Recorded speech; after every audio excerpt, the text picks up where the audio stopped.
Greatness is a step away. Take that fucking step. Life isn't perfect. Fucking get used to it. Do your best today, every day, or tomorrow you'll be gone. Today, we sit down with the sheriff of Baghdad, John Shrek McPhee. Saddam and Zarqawi were harder targets than bin Laden. The government rules is no one can go out alone. Because I could go out alone, they just started sending me more and more. How would you describe a Delta Force operator? Like, what's the difference? Most guys, you wouldn't even know what they did. At any day of the week, a Navy SEAL could raise his hand and come try out for my job. I could never be a Navy SEAL. People want to know what makes the monster the monster. As a little kid, I wanted to be good. That wasn't fucking possible for me. Yeah, I want to be good. But you push me to a point where I can no longer be good, like, you're gonna fucking pay. When I was planning to interview John Shrek McPhee, I'd done a lot of research on his previous interviews, and I saw subjects that would shut him down and shut the conversation around the interviewer out. There was no way I could get the best of John Shrek McPhee for you guys by doing a typical sit-down interview. And the way to interview John would be to do it through the activities that we were doing, interviewing him on the go, hiding the cameras where possible, into a mundane setting like driving in his car, down at the shooting range, working out, hiking, all these kind of different things.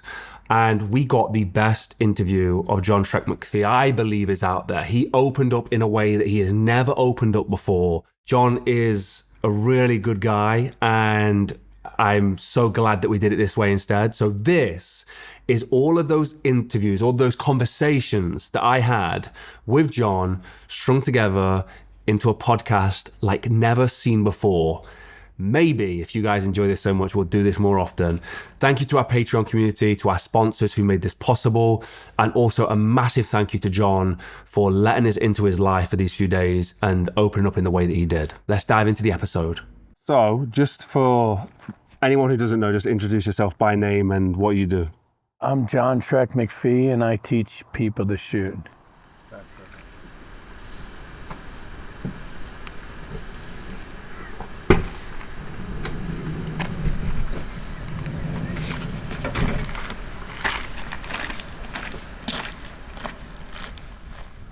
It's always good to make sure all your fluids are topped off. One of the things we used to do all the time in Afghanistan was when we stop, we'd take the air cleaner out and tap all the sun, or all the dust and debris out of the air filter. Like, just the breathing in sand will get the motor to like work harder than it has to. So every time we stop, we'd get the air filter out, tap it. This Mercedes, I gotta be honest, like, I've had zero problems with it. As long as you maintain this thing properly, check out the fluid levels, like, I haven't had any issues. But these Mercedes, man, these are good trucks.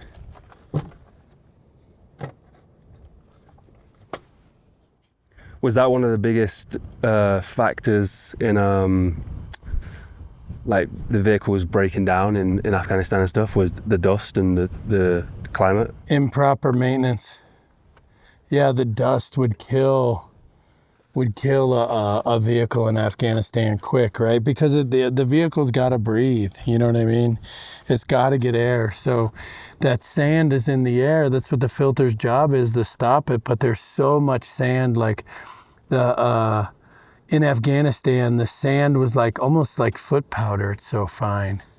And it would just gum up the air filter, and literally you'd tap it out, like on the front of the vehicle, and it'd just be fucking dust everywhere. You ever see anything bad happen for like improper maintenance? Like, yeah, they would turn deadly? Yeah, we had an axle, one of the trucks, an axle locked up one night, and like the axle welded itself shut and came to a stop. We had a bunch of dudes in the back. It threw a couple out. And that was improper maintenance. And you said that you wish you never let people know that you had, had great mechanic experience. Yeah. One of the great things about, being in the unit or special operations was you get a wide varying background of people. So if someone has a certain skill, that was their previous life in the Army, if you ever need that skill, like this person knows how to do it, you know. Mine was, I was always a mechanic and a welder before I joined the Army. So anytime something bad happened, like stealing cars, anything mechanical, right, cutting with torches, like when I was in training, you had to like cut these jail cell doors, and like I just cut through it like butter. So one of the instructors is like, I'll take you on for time, you know, gets the timer out. I'm like, shh, done. Watch him till he's done. And they were like, where do you learn the torch like that? It was like, this is all I did as a kid. Like, this is where I spent my youth, with a torch, cutting up metal, you know what I mean? But I just knew how to, I already knew how to do it, you know what I mean?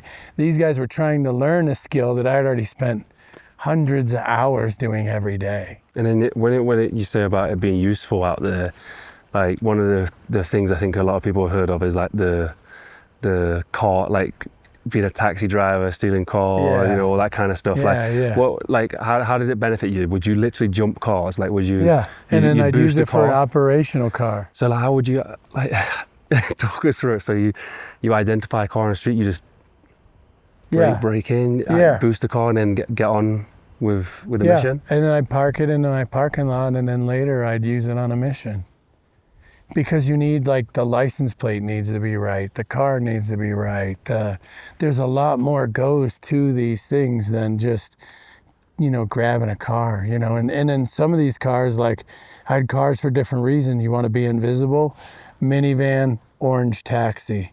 You want to actually be seen, you drive like a silver Nissan Maxima or Altima, right? That's what the secret police in Iraq drove. So you pull up on one of those, everyone's backing the fuck up out of the way because they think you're going to snatch their kids off the street, right? So, you know, different cars meant different things, and it's a lot more going in these areas. Like, everyone's just thinking, oh, just jump in the car and drive. And it's like, there's a lot more to it than that, you know? Well, okay. And then some of these cars we would take is because they'd come up hot for like explosive residue. Also, there'd be a chain welded under the driver's seat so they could chain the driver in. Like all these suicide bombers, they're like, you think they're, you know, really down with the cause, killing themselves. And most of them car bombs, they had to chain the guy in, and then they blow it up early because the guy won't fucking do it. And they blow him up too. So we get rid of those cars as well. I never heard of that before. So they used to, sometimes there'd be, you would see welds of the chains. Did you ever see anything beyond the evidence after the fact, or was it just? Yeah, sometimes the car would blow up and you'd find that chain on the bottom of the seat. Wow. Yeah, so a lot of these guys were chained in, like it wasn't their idea. I've never heard of that. Yeah. So we get rid of those cars. They'd come up hot for explosives. We get rid of those cars. So, you know, I mean, the Army, you know, look, being in the Army, overall grand scheme of thing, kill the bad guy, break his shit. They're using these cars to kill us, like we should be breaking these fucking cars. So when, you know, I've heard you talk about setting cars on fire, was that the main primary reason? Like, it could be used against you? We'll burn it right here. We ain't got time to take this bitch, burn it in place. How would you torch petrol? Thermite grenade. Wow. Yeah, that thing will burn at fucking 3,000 degrees. How much was you practicing shooting when you were going for Delta Force? Like, did it ramp up? Every day. Every day? Every day you go to the range. Is that a bigger thing to like, in comparison to Army? Yeah, it's your job. The Army like only qualifies once in a while. Once a year you got to qualify. We run the range every day. Did you know that like about Delta Force before? No? I mean, I'd heard of it. I don't know. I don't even know if I'd seen the Chuck Norris movie before I joined the Army. Maybe I did, maybe I didn't. I don't even know. But yeah, I didn't know nothing about it. And there was no internet to know. You know what I mean? It was a huge leap of faith just to even go. Because you don't know nothing about it. Nowadays, there's all kinds of shit on the internet. You know what I mean? You hear a lot about the SEALs and stuff. Is Delta Force a little bit more quiet of a community, like post? Is that like indicative of like the people who, or how Delta Force operates versus SEALs operate? How would you describe like a Delta Force operator? Like, what's the difference in? Most guys, you wouldn't even know what they did. They don't look the part. Every Navy SEAL looks the part. They got tattoos. They got fucking anchors and squids, frog tattoos showing. They use hair gel. Like, it's maybe a veinier culture to where, like, where I'm from, you got to blend in. Have you heard of the Grey Man? Yeah. Yeah. Is that more Delta Force then, like the Grey Man? Come on, you think the SEALs are the Gray Man? There's more books about fucking SEALs than ever. You think they're the Gray Man? You know what I mean? I think in their BUDS training, they like teach them how to write books or something. You know what I mean? Like Army guys can't even read. They're not going to write a book. They can't fucking read. You know what I mean? And what's the difference, like, in terms of actual job role as well? Like, so a Delta... At any day of the week, a Navy SEAL could raise his hand and come try out for my job. I could never be a Navy SEAL. What does that tell you? Do you know the acceptance rates and all that kind of stuff? Like pass rates of Delta Force? Slim to none. Good luck. Are you getting selected to do it, or is it like... Yeah, you get selected. The so SEALs... You do well in the Army and then someone comes up to you and says, hey, you want to try Delta Force out? Yeah, kind of, yeah. In a generic way. The Army's trying to get everybody there. You know what I mean? It's they'll never be full. Like, it's hard to get bodies. As big as Department of Defense is, it's still not enough guys. What they like identifying, like, to go, oh, this guy is ready for Delta Force or could be potential for Delta Force. Like, what are the like attributes and... No, you got to go. No one's looking at you. They don't give a fuck about you. You got to show up and fucking pass. Like, there's no grooming you or like, this guy's going to be great. No one gives a fuck about you. You want to fucking step up and try out, go for it. What are the attributes that you need then? Man, that's a great question. You know, like, guy needs to be fucking confident. He needs to be able to take little guidance and make the most of it, you know? Make it happen when no one told you to make it happen. Like, just little things that make people great, you know? But it's not just the unit, right? It's fucking, people do this in life. People work for you where you're like, wait, you got your work done already? Fuck, okay, I'll give you some more. You know what I mean? There's people like that everywhere, and that's what they're looking for. Yeah, was you one of those kids then, or I guess even when you was just working in general, we have an expression called job and knock in the UK. It's like where you finish your job, you knock off, you go home. But like, was you always giving extra, like even when you was like a mechanic, like would you give like work as hard as you possibly could, even when it was a mechanic? Yeah, I mean, I've always cared about what I did. You know, that's another thing is like, sometimes guys join the Army or whatever, they're more into their life than they are work. Mm. You know what I mean? And there's guys that care about work and the guys and the, you know what I mean? So I always cared. I tried to keep my guys safe. I protect my guys. I didn't let anyone else fuck with my guys, right? I always tried to keep everybody just kind of, if you worked underneath me, it was a protection in a way. You know what I mean? Why is it important to work hard? Like, what's the reason for working hard? What else you gonna do? You know what I mean? You want to fucking go through life half-assing shit your whole fucking life? You want to do bullshit your whole fucking life? That seems like it'd be more frustrating than like focusing and trying to get good at something. What about the point where it starts to become difficult? You know, like you on the fringe of being great at what you do. The difference between like good and great is a step away. You need to be able to take that step. Most people fail before it gets to the great and they walk away and they don't do it again. And what most people don't know is greatness is a step away. Take that fucking step. You know, when you was like doing all of this, did you fail in some of the tests? I failed every fucking thing, every fucking time. Like, I fail everything. You know what I mean? Like, and if you're gonna fail quick, fail often, figure it the fuck out. You know what I mean? Failure is the best learning tool. You will never get good in a zero defect mentality. You know what I mean? Mm. You have to make mistakes to grow. Have to. So I would encourage everyone, start making mistakes fucking today. Yeah. You know what I mean? And those mistakes will tell you what you like or don't like, so you know yourself. Even big things? Even big things. Everyone's gonna fail, man. Like, nothing's perfect. Life isn't perfect. Fucking get used to it. You know what I mean? Literally, I failed fucking every fucking thing. I failed everything. Like, I don't know, I was going to try to name shit, but I failed so much shit. It'd be easier just for me to say I failed a ton of shit than me to just start fucking naming everything. You know what I mean? I think that's one of those things that freezes people, is that fear of failure. Some people don't even get started in the first place. Yes, they'll never fucking go. This is the biggest thing, is like selection. Just fucking go. Figure it out. But a guy who doesn't like to fail, doesn't know what this is about, he's not going to go try. You know what I mean? So back in the day, before the internet, we got guys that were truly not afraid of failure. Once the internet came out and you kind of know how it works, you know what to expect, right? Then I think they started attracting guys that like were afraid to fail, but they kind of knew enough to where they thought it was acceptable. Because when you know nothing, failure is not acceptable. Damn, that's so interesting. Like, yeah, the information's like not knowing was helpful.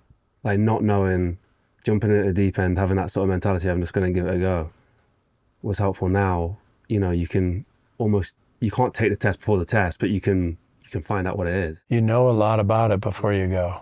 So you were going in there absolutely blind. In my day, it was a black hole. Like I had buddies that passed and I just never seen them again.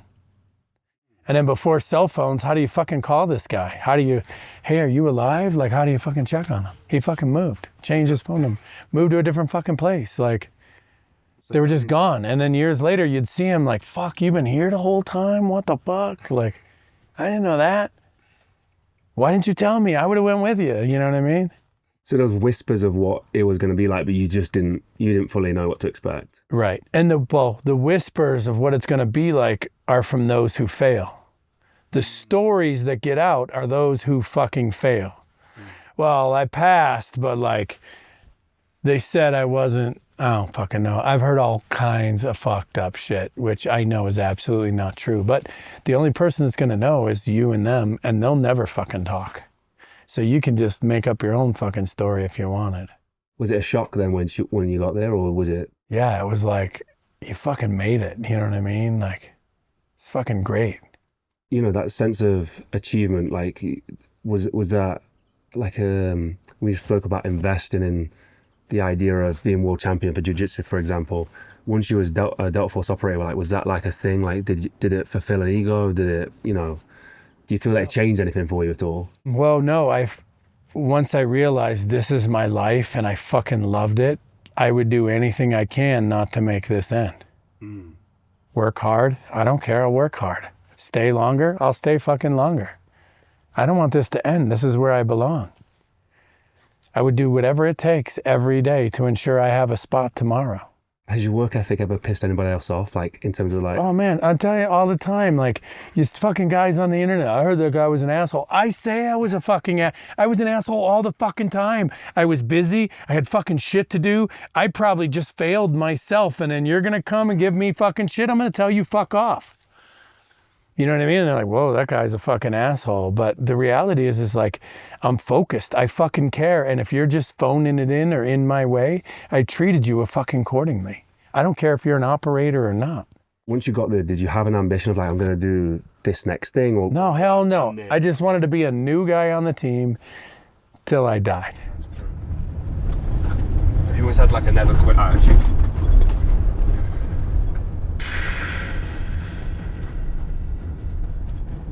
Especially when I'm pissed, yeah. You know what I mean? Like, I think it goes back to kind of being, I didn't have the best childhood, you know? So I think it goes back to my childhood, and like, there was fucking adults I didn't like because they were bad to me, and I wouldn't give you one fucking second of satisfaction. You want to beat me? I'm not fucking crying. You know what I mean? Not in front of you, not fucking ever. So I guess I've kind of always had that mentality. But at the same time, like, I don't know if I've always been like a never quit guy, you know what I mean? But when I'm mad or when I think like, I'm not fucking doing this, for sure, you know what I mean? For sure, I'm not fucking doing it. I guess I just had to learn as a little kid, like bad people from good people, from people who were kind, from fucking assholes, perverts, you know what I mean? There's fucking perverts where I grew up. You had to protect your booty hole at all times as a little kid, you know what I mean? Was that just where you were in Chicago, or was that like, was it just a really rough neighborhood that you were surrounded by? I think it was a rough neighborhood at a rough time in life and a rough years, and you know what I mean? Like the perfect storm. Did you have good influence as a kid? Like, you say deciphering the bad from the good. Did you get to see like good adults and like good role models and stuff like that? No, I don't think so.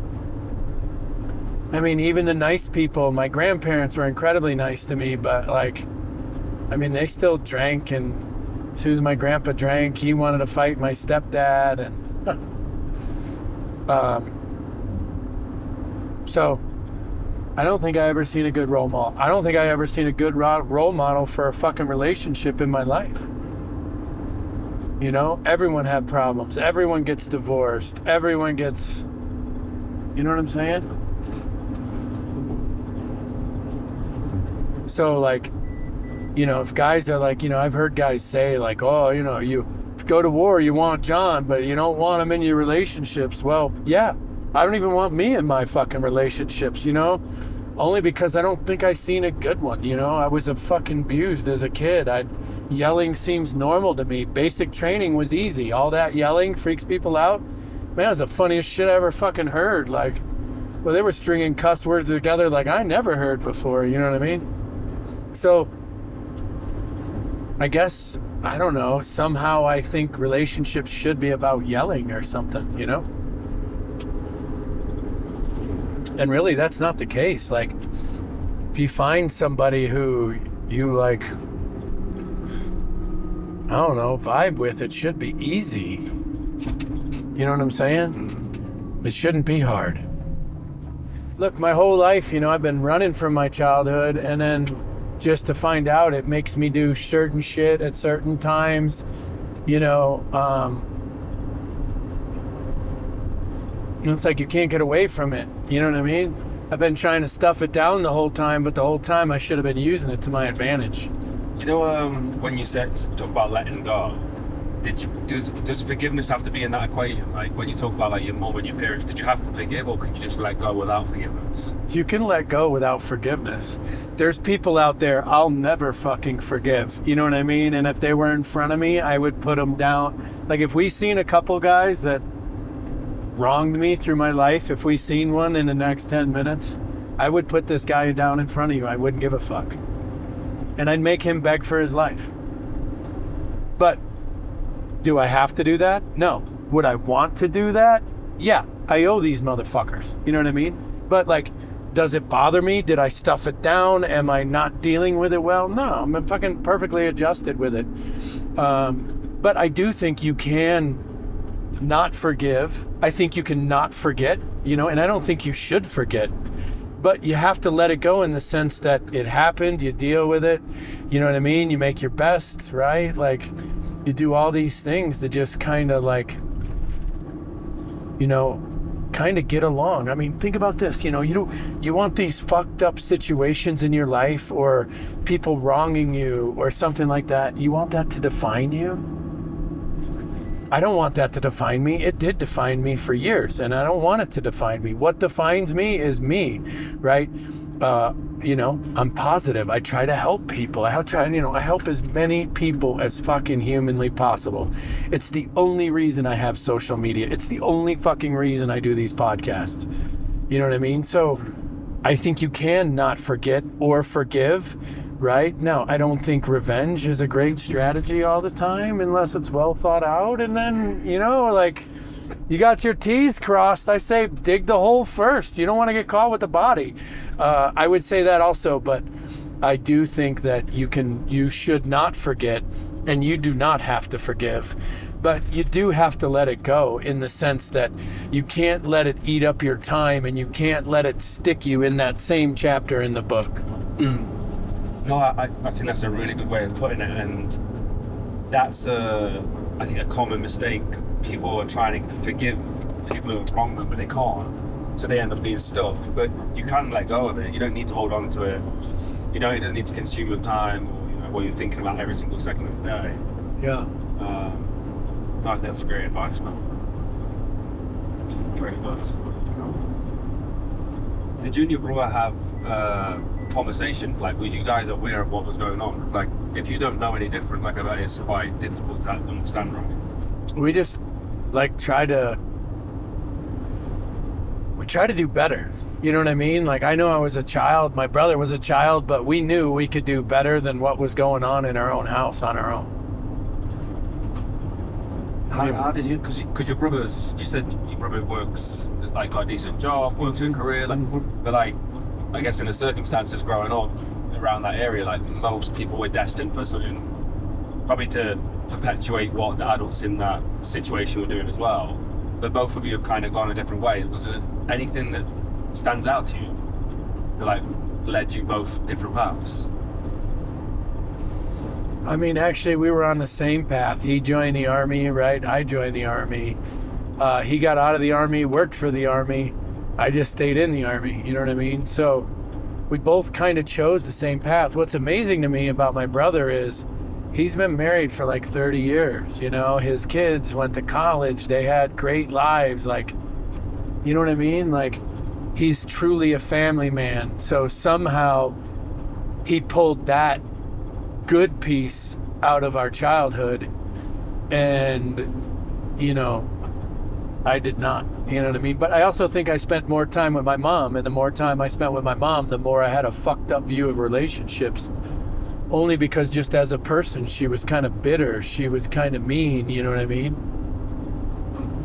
So I do think my brother pulled some good out of it. I do think I pulled a lot of good out of it, but I didn't get the relationship piece, obviously, right? Of how to maybe pick somebody, a relationship that would last, that, I mean, I don't know, there's a ton of shit that goes in relationships, right? Obviously, I'm not good at none of that.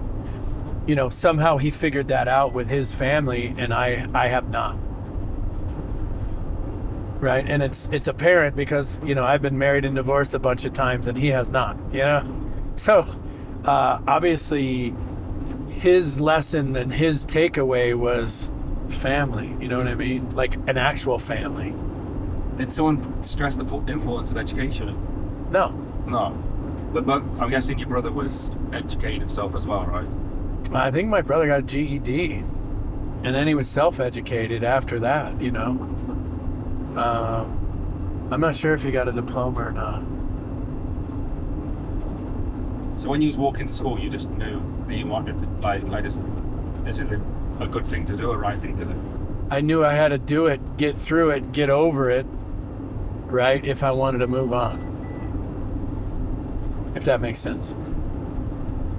And there was Right. no safeguarding, no one's like pulled you up and said, hey John, how's family life? Like, what's going on at home? Like, anything like that? Did anyone? You think anyone? Man, fucking kids come to fucking school with bruises. You think the fucking a teacher really wants to fucking ask? Because then they'll have to fucking do something about it. You know what I mean? Yeah. So no one really asked. No one really gave a fuck. No one really gives a fuck in life. People are so ingrained in their own shit. I'm not saying that against people. I'm just saying, you know, you want to deal with that? What would that have been, like the 80s? School-wise, would it be right? Yeah, 70s and 80s. 70s. Yeah, so I don't think, look, I say this all the time, I don't think anyone has bad intent, yet shit gets really fucked up all the time, right? How is that if no one's got bad intent? You know what I mean? Well, you're ingrained with your own shit. You don't want to get involved in other people's shit. You don't want to, you know what I mean? So I think there's, no one has bad intent and no one's a bad guy, but at the same time, fucked up shit happens. Do you think that is every day? Do you think that makes you a bad guy though? Like, you know, if you know something's happening, like, and you could put your neck on the line. Do you think that makes you bad if you don't do something? Yeah. Like being passive. Yeah, being like, okay, first off, helping a crackhead, if he ain't willing to fucking give up crack, you're not gonna help him. If people aren't willing to change, you're not gonna help them. However, you should be helping fucking children. Yeah, 100%. Yeah. Right? I didn't have a choice. I mean, and then I don't see it as that bad, but it wasn't fucking great either. You know what I mean? And then seems like a lot of other people see it as really bad, even though like I don't see it that way. And maybe I don't see it that way because I refuse to be the victim of it.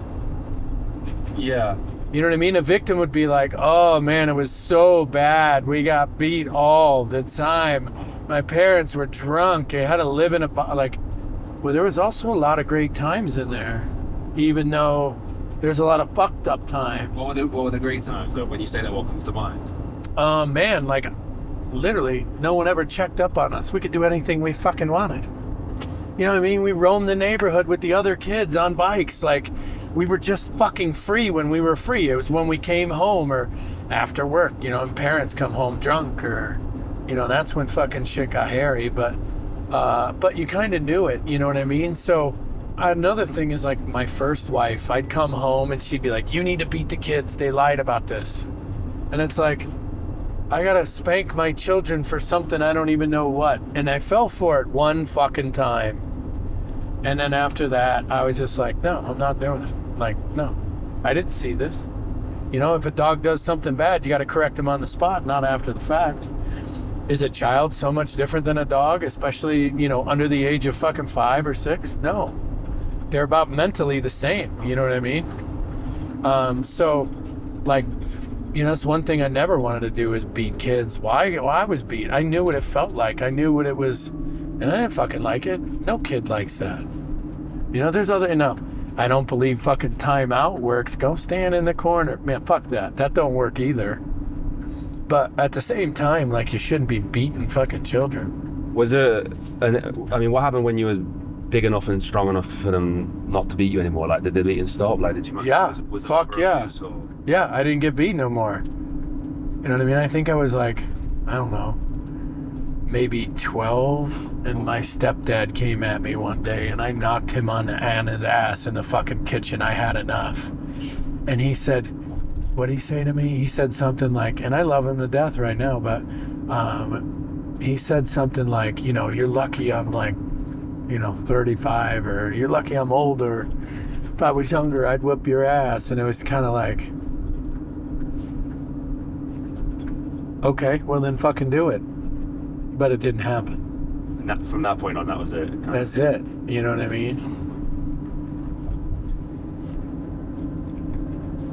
What do you think of, obviously you don't want to, I love your mentality around it. Like, I like the way you've processed it. I think it's actually super healthy, the way you process it. But when you're doing these podcasts, these interviews and that kind of stuff, you're like, oh, so people obviously think it's a big deal. They think it's interesting or whatever. But what do you think about sharing those moments to, I don't know, give people insight into what you've been through and like how you got here? It's fucking bizarre to me, man. People want to know about my fucking mom. Can't we just talk about fucking war stories? You know what I mean? But like, well, no, I know we're gonna, but like, it's bizarre to me that people are so invested, and I've had so many comments about my childhood. You know, I've even had family members like text me like, hey, sorry about your mom. I kind of knew, but like, where the fuck were you then? You know what I mean? But yeah, it's bizarre to me that, like, I don't know, in a certain way, it's like people want to know what makes the monster, right? Because no one starts out a monster. All little kids are great, right? They're so innocent, they're great. They could grow up bad. This is fucking social upbringing more than it is fucking anything else, you know what I mean? Maybe some genetics in there. If your fucking parents are rowdy, go figure, you're gonna have rowdy fucking children. I don't know. But I guess it's bizarre to me that people wanna know what makes the monster a monster. It's bizarre. I think that is part of it. Like seeing how that part of you ticks, the savage part of you ticks. But I also think a lot of people are asking because they look at you and they see somebody who has managed to get through it. You know, somebody who has kind of healed that part of them, or at least been able to settle it on their own terms. And a lot of people can't, like they're so stuck in that place. Yeah. I think the interest is like, well, how come John, coming from such a fucked up background, from such a fucked up situation, probably worse than my own situation, was able to do that? Like what's the process between the start line and the finish line? Like how did he get there? And I think people like the context of where you began, because it's like, well, if he can do that, I can do what I'm trying to get through, kind of thing. Yeah, I mean, I knew this, like, you know, we talk about leadership, but parenting is essentially leadership. And I seen bad leadership before I knew what leadership was. And I knew exactly what I didn't want to be, what I didn't want to do. You know what I mean? I didn't want to do to my children what was done to me. You know what I mean? I wouldn't want to do that to any kids. You know what I mean? You are thinking about doing a leadership I'd book, like right? to. Yeah. I'd like to write a leadership book. I mean, I can't ask you for a snapshot what that book looks like, but like, what would be a structure of it? Like, what's a simple breakdown? Fucking chapter 1 of this. Well, I don't know if this would be true. I don't write the book, but let me give you what I think my chapter 1 is. This is what it would be called. Let's not do anything fucking stupid today. Because under bad leadership, you're going to do stupid shit. Like, go fucking do this. You're thinking, why the fuck would I do that? Right? Well, someone's trying to impress somebody. It's always bad leadership. So the first thing is, don't do anything fucking stupid today. You know, the next thing with bad leadership is get control of the schedule. Bad leadership will work you till fucking midnight every fucking day. Is there really that much work going on? You know what I mean? Is every fucking thing an emergency? You know what I mean? So these are the first 2 things that I notice when I'm under bad leadership. You got to tell us more, because like as I'm listening to it, I'm like, that's a fucking good thing. You don't have to pay for it, dog. You know what I mean? Come on. I can't give it all away. Links down in the description, man. If that book comes out, we'll link it up for sure. Okay, deal. Yeah, but like, so, and you think like, what does that look like? Like the 12 rules, 15 rules, 20 rules, 100 rules, 1,000 rules? I think I go with 20, but I think it's going to be more than 20. But I think you could boil those 20 down into a couple good things. Just that on the sort of fruitless endeavors and doing stupid shit, like, and the schedule, like, I think you see that a lot, like people just doing stuff they don't need to be doing, whether it's they're in their own lives, like busy for being busy's sake. How important is it to be specific in what you're doing and, like, you know, making sure that you are actually doing productive work versus just a ton of work? Right. I would say this is like, in the Army, they called it task condition standards. I give you a task. You gotta fucking, I don't know, load these magazines. Conditions. You're gonna stand out here in the sun and you're gonna have to load magazines out of the little ammo crate. You know, and the standard, I want it done in the next 5 minutes. So someone knows what to expect. You know what I mean? I'm not gonna fucking go, oh, our other boss is coming. While you're loading magazines, go clean the shitter. You know what I mean? Like, this is where bad leadership starts to creep in, right? Because if our boss was coming here today, he wants to see us doing our fucking job, not cleaning the fucking shitters, because the shitter should have already been clean. Have you looked at businesses for people? Like, ever, like, here's where your issues, because when you're talking about that, you could have manager 1, manager 2, someone comes along, fucks up the system, and have you looked at stuff like that? A little bit. Is there enough, like, consultation? Like, seems like you'd probably nail it. Yeah, but no one wants the truth, so who's gonna hire me? Fair enough. You know what I mean? And I'm not sugarcoating this shit so I get the checks. I'll tell you what it is if you want to fucking hear it. If you don't, I won't fucking tell you. But most people don't want to hear that they're fucked up. So this perpetuates. And it's always the fucking schedule's fucked up and you're gonna do stupid shit. Always, always, always with bad leadership. Whatever their fucking hang up is, whether they want their next promotion, whether they think they're better than you, whether they think they're fucking spotlighting over you, whatever the fuck they think. Those things are the first 2 things that are going to be fucked up. In your business, you keep it quite simple, right? It's just... Look, I said earlier that 3% of my skill is shooting. I would say probably 50% of my skill is efficiency in anything I do. Was there any inefficient movement in me showing you guys how to shoot? No, this has been good, yeah. There's no inefficiency. So guess what? We're as efficient as possible. Of course this is going to go good. Do you see yourself expanding in terms of business, or do you feel like you want to keep it that tight just because of how efficient? No, I don't want to expand. Well, I want to deal with fuckheads. No, I'm good with just me. I'm happy with just me. I'm happy being alone. Like, you know, we talked about this yesterday. People mistake loneliness for freedom all the time. I'm fucking free to go do wherever the fuck I want. That's how I got here, like freedom, you know? I just think like, why would I want to deal with other people?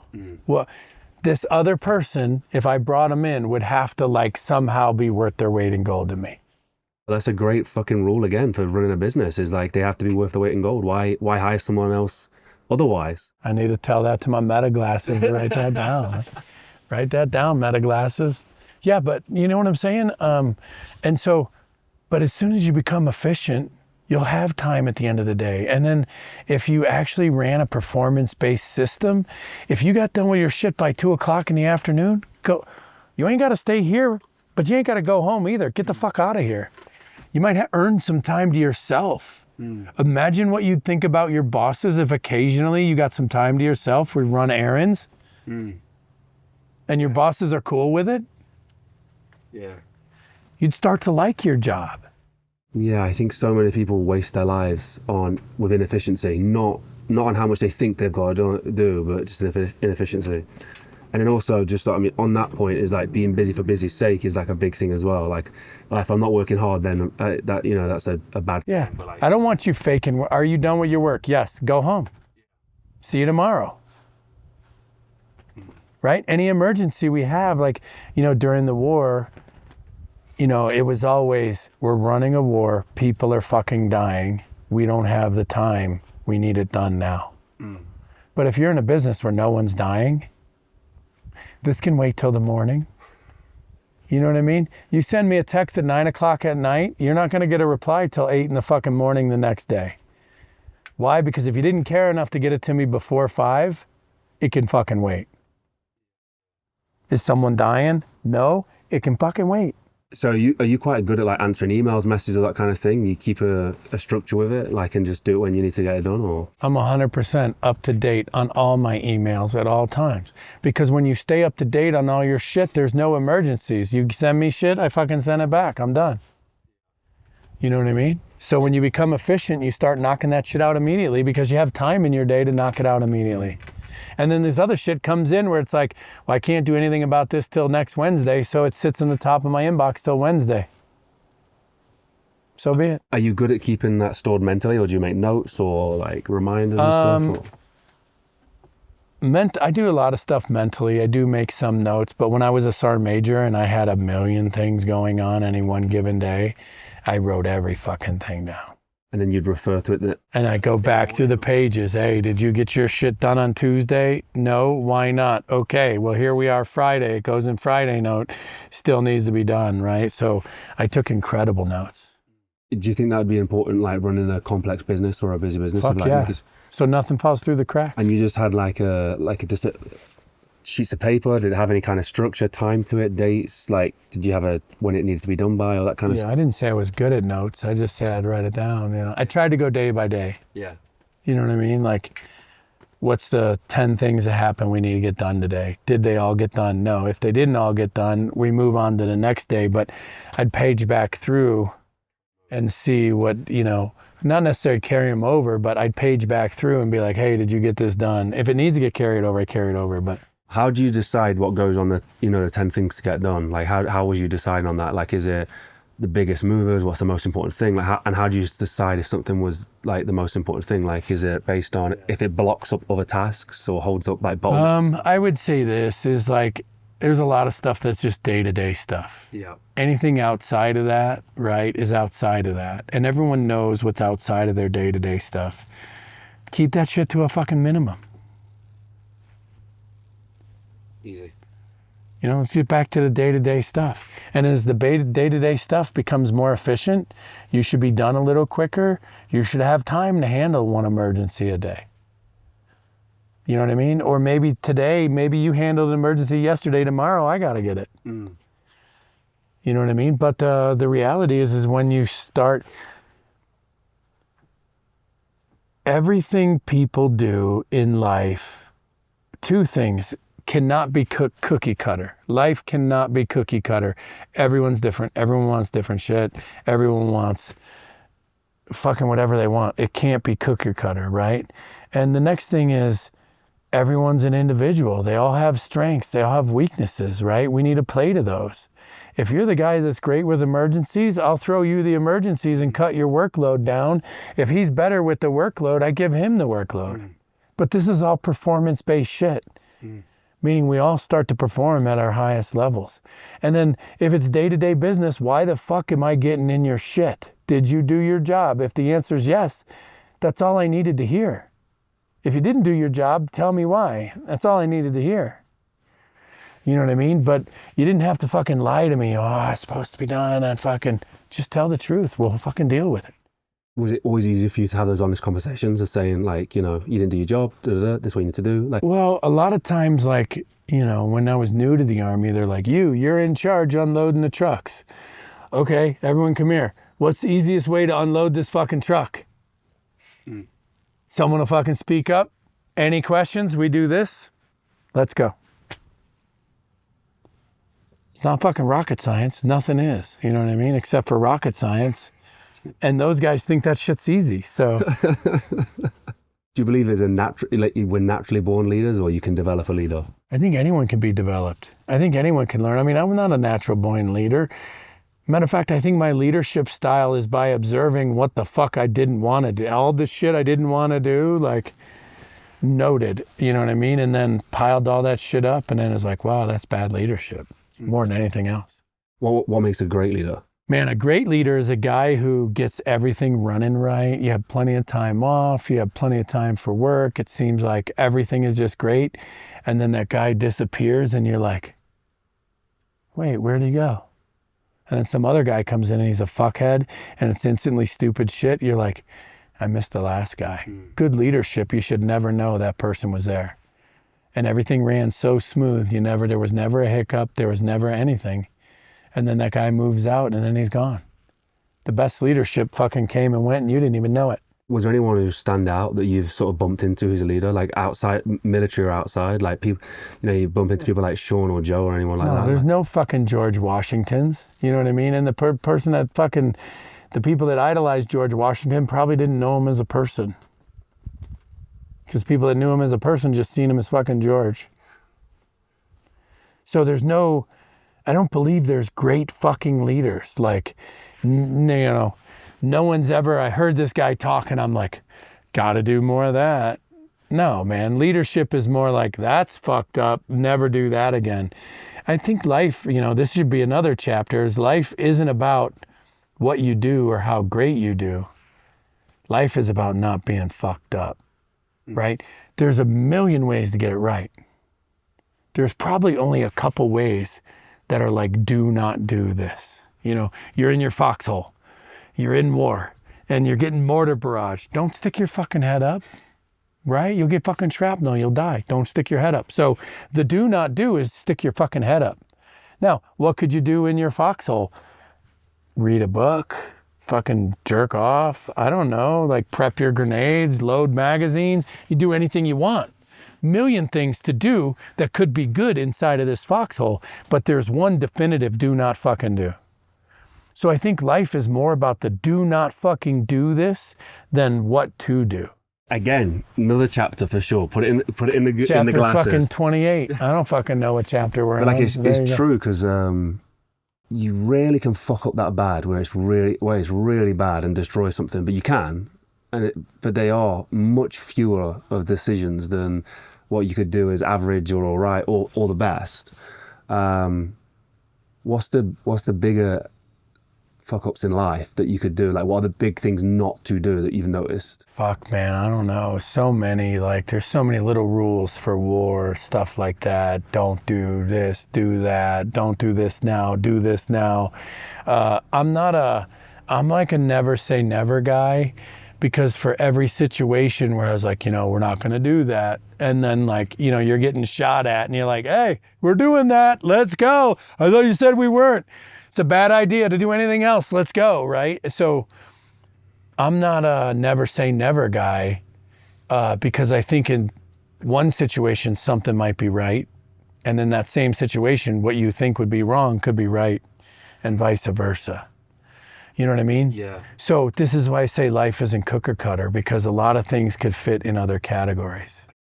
I've been getting tons of messages asking about my health protocols ever since I did the world's heaviest marathon. The experience took a toll, and getting back to optimal health has been an absolute journey. That's where Marek Health have been absolutely essential. Their approach is beyond quick fixes. It's about long-term health and performance. They work with medical professionals to create personalized, evidence-based plans tailored to your needs, using pharmaceutical-grade treatments and cutting-edge diagnosis. Whether it's TRT, peptide supplements, or like me, getting full health analysis to get you back on track, Marek Health provides everything that you need. And it's not just for athletes. If you're an entrepreneur or businessman like me, you might want that renewed focus, clarity, and energy. That's when Marek Health can get your brain performing at its peak. From comprehensive blood work to customized health plans, Marek gives you the tools to optimize your life. If you're ready to take control of your health, go to marekhealth.com and use code Mulligan for 10% off. The link's down below. I can't recommend them enough. And if you just wanted to get started, I would go and get your blood work done. Go get assessed, find out where they can help you. Use the link down below for 10% off using code Mulligan. Mulligan Brothers is doing its 2025 sale. So if you put the code in on the website, you can get buy one, get one free across the whole range, including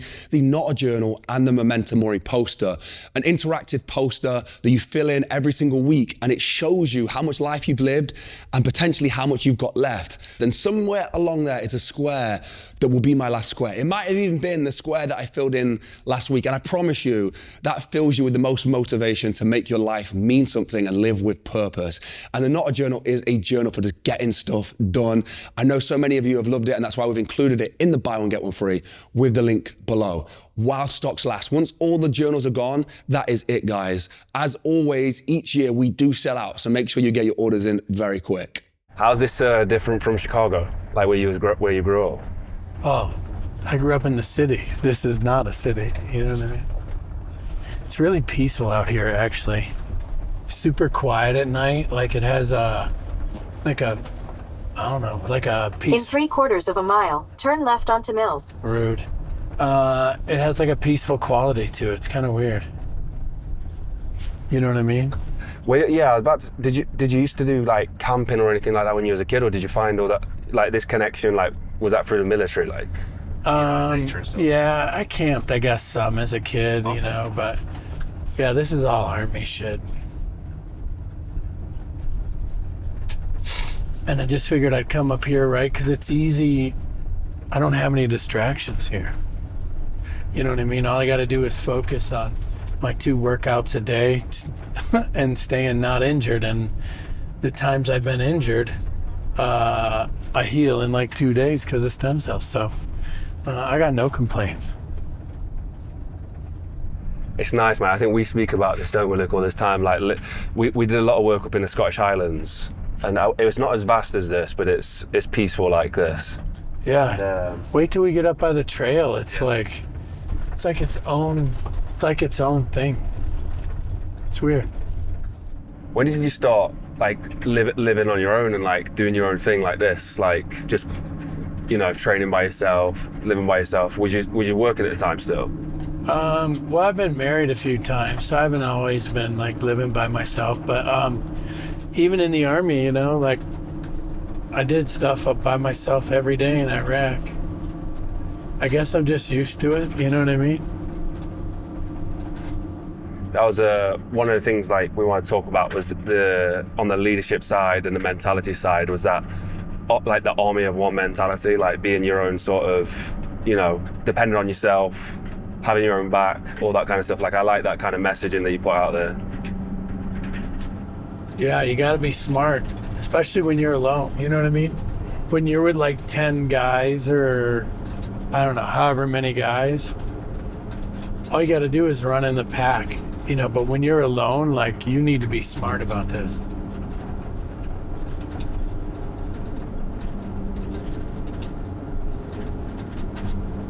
About everything you do, you know, not just what you need to do, everything, you know. Something happens, you need to be your own medic. You know, you want to call somebody, you're your own radio guy, you know. When you're in a big group, those tasks are kind of individual, you know. So more people to have different jobs. When you drive state to state, like what's like the longest or the furthest place you'll take this van? Are you serious? I've been in this van from Bangor, Maine to Miami, all the way to LA, as far north as Oregon on the West Coast, and then like a ton of places in between. In half a mile, turn left onto Vista East Drive. So I started this road trip probably in March in Raleigh. You just kind of settled down here, or did you know you was heading this way? Well, it's just the way it worked out. You know, I kept working, kind of taking range days, stuff like that.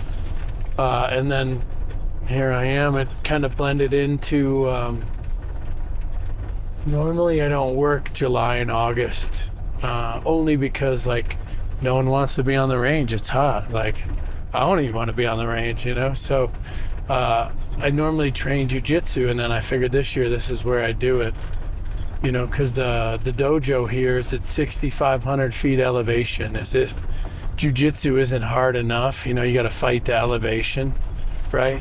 And then the next thing is like the dojo's at 93 degrees at all times. So the heat with the elevation makes it so much. You can't waste energy, and you have to really think about what you're going to try next versus just trying something, because you may not have the energy to just try something. You know what I mean? It's so hot. The elevation, if you're not used to it, right? Let's see, next one. But yeah.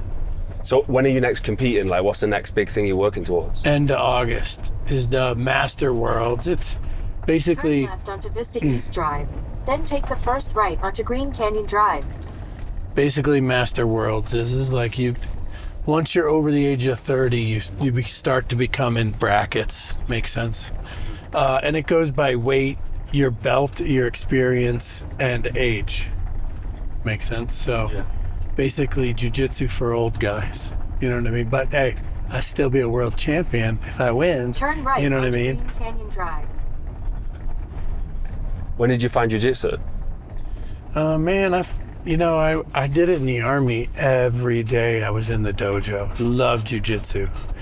And then in a quarter mile, the destination is on your left. When I retired, the Army says you're disabled, and you kind of believe it, or you think you are, right? Like, wow, that's a lot of shit wrong with somebody.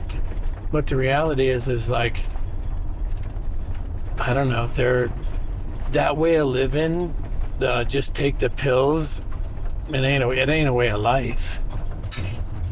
You know what I mean? So I had to learn that, and then I got fat, and then I had to lose the weight, and then once I started losing weight, I was like, I'm gonna go back to jiu-jitsu, and I was just doing it like one day a week because I was like a fish out of water.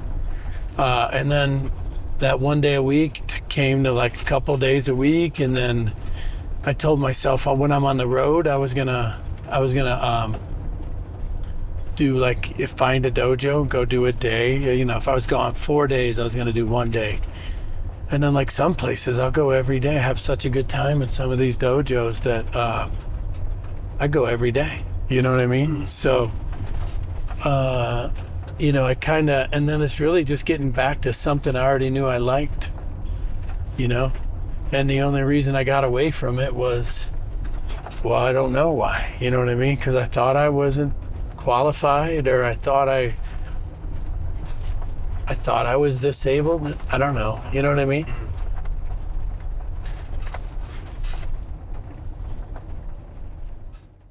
Let's see, what's our elevation? We've gone up 122 feet, and we're at 6637. Generally where I am is like 6,500 feet. Right, okay. That's where the dojo's at? Yeah, okay. They say it's best to train between 6,000 and 8,000 feet. So where are you competing? Are you... Vegas? Vegas. Vegas is low? Sea level, is it? Yeah, yeah. Maybe. Yeah. So will you feel the difference of training up here for... Yeah. Plus I train in the heat. Right, okay, yeah. Is this the first time trying the elevation training and then going back to compete at sea level? Okay. Yeah. And then when we're talking about, now we're up at altitude, you're training, the diet, everything, all these kind of different things. Like, did you have that? I know you had that kind of version of that. What did that look like when you was a Delta Force operator? Like, Oh, eat as much as possible every fucking day. You know what I mean? And then cardio before 8 o'clock, 8 o'clock to 10:30 range, 10:30 to 1 jiu-jitsu, 1 o'clock to about 3 or 4 shooting again. how much is the system versus how much did you self-impose, like, to be better? Everything's self-imposed. That's why some guys suck. Oh, okay. So you created this structure of like, this is what I'm going to do. I'm going to go to the range. I'm going to do Yeah, I this. met the standards. I made it, right? And then I tried to be better than that every fucking day. What's it like in the gym when you've got all these guys who are trying to be better, and you're doing jiu-jitsu or It's lifting weights? intimidating, man, because a lot of guys are genetic specimens. Like, just naturally, they're gifted at every fucking thing. Anything they touch, do it like this? Oh, yeah. Oh, yeah. Ha. And they'll fucking smoke it. So there's a lot of guys that are genetic specimens when it comes to fitness. Like, you got to work hard. If you're, I consider myself a regular guy for fitness, not a genetic specimen. And I had to fucking work hard every day to keep up with these guys. And they're not even working hard, Was that one of the toughest parts of it for you, the physical side, or? No. No. I think the toughest side is just kind of, you have to mentally realize this is your life. And with your life goes along certain things. You have to fucking stay fit. Have to. Like, you're doing no one any fucking good if you're the fattest, slowest motherfucker on the battlefield. Doesn't help anybody. What do you think that for your regular everyday people now, like in terms of the fitness thing? Like, is it important to be fit? Fucking A, man. Like, I'll tell you, like, when I was fat, I turned down a lot of cool shit because I thought I didn't want to work that fucking hard, and I knew I'd be just fucking sucking air the whole time. So I didn't do a lot of shit. Now I don't give a fuck. I'll do it. Let's go. So I think, like, your mindset has a lot to do with it. But if you stay, you realize you want this as your job and you want to prolong this as long as possible, get in the gym. You have to. Get on the range, go shooting, like, get good at your fucking shit. If this is your life, fucking embrace it 100% and embrace all of it. You know what I mean? What's the mindset then? Yeah, when you're there and you're training, even when you're operating, like, what is the mindset? Fucking do your best today, every day, or tomorrow you'll be gone. Sit. Do you carry that over now? I try to do my best no matter what, and I try to do my best before I even went there. You know what I mean? I just kind of who I am. Is there a particular set of mindset things that you've kept, and a certain amount that you've got rid of, or you've kept everything? No, you'll have it all forever, right? But, you got to realize what's useful and helpful, right? Like, not everything I know is useful and helpful, like killing everybody with bombs is not useful and helpful in the United States because you're not going to kill anybody with bombs. You know what I mean? But yet you could be really good at that. So I think there's a lot of things that, like, once you retire or once you kind of give it up, of course there's going to be changes and stuff you give up along with it, or stuff you're never going to do again, or stuff you liked and you're going to continue to do because you're good at it and you enjoy it, So I think there's a lot of different ways that could go for anybody. For me, it's like, I do these shooting classes and I've been doing this for years, but I keep telling people this shooting's like 3%, 10% of what I'm good at. I'm good at so much other shit no one even fucking asked me about. What's the other stuff? Fucking reconnaissance, fucking details, like. I think the stuff that doesn't get much exposure is the interesting stuff. Like, when we're talking about, like, reconnaissance, like, what goes into that? Like, I know obviously there's tons and tons of stuff and you can't just go, well, it's like this, but, like, how would you describe reconnaissance? Like, what's that portion of your job? Well, you got to blend in somewhere. You got to look at something. You got to know what you're looking at and then be able to describe what you're looking at to somebody who's never seen it. So as soon as they see it, they know what's going on. Those earlier skills, before, like, the technology wasn't as good, is it a different kind of thing? Yeah, more word of mouth, more talking about it. You know what I mean? More written descriptions, stuff like that. Compass, pen and paper, like, is it that kind of vibe? Yeah. Did you prefer that kind of stuff over the technology, or did it matter? No, fuck, man. I want to wear the GPS. I want to walk right up to the front door and it's like 1 yard that way. Spot on. You know what I mean? Like, I don't want to have to fucking figure this shit out. How's the training look then when they're teaching you how to blend in? Like, is it just physical camouflage? Is it mannerisms, the way to act? Like, are you doing like drama classes? Like, not to be like ridiculous, Yeah. but like, does it go that deep? No, clothing helps a long way. And then, you know, a little bit of social norms. You know, what are the social norms wherever you are? Those social norms also dictate what clothing you wear. You know what I mean? So you kind of got to know a little bit about the culture to blend in. Did you enjoy embracing that? Like getting to eat the local food and all that? Yeah, no, I didn't enjoy that. The food was shit. You know what I mean? Like, I didn't enjoy that at all. I did it.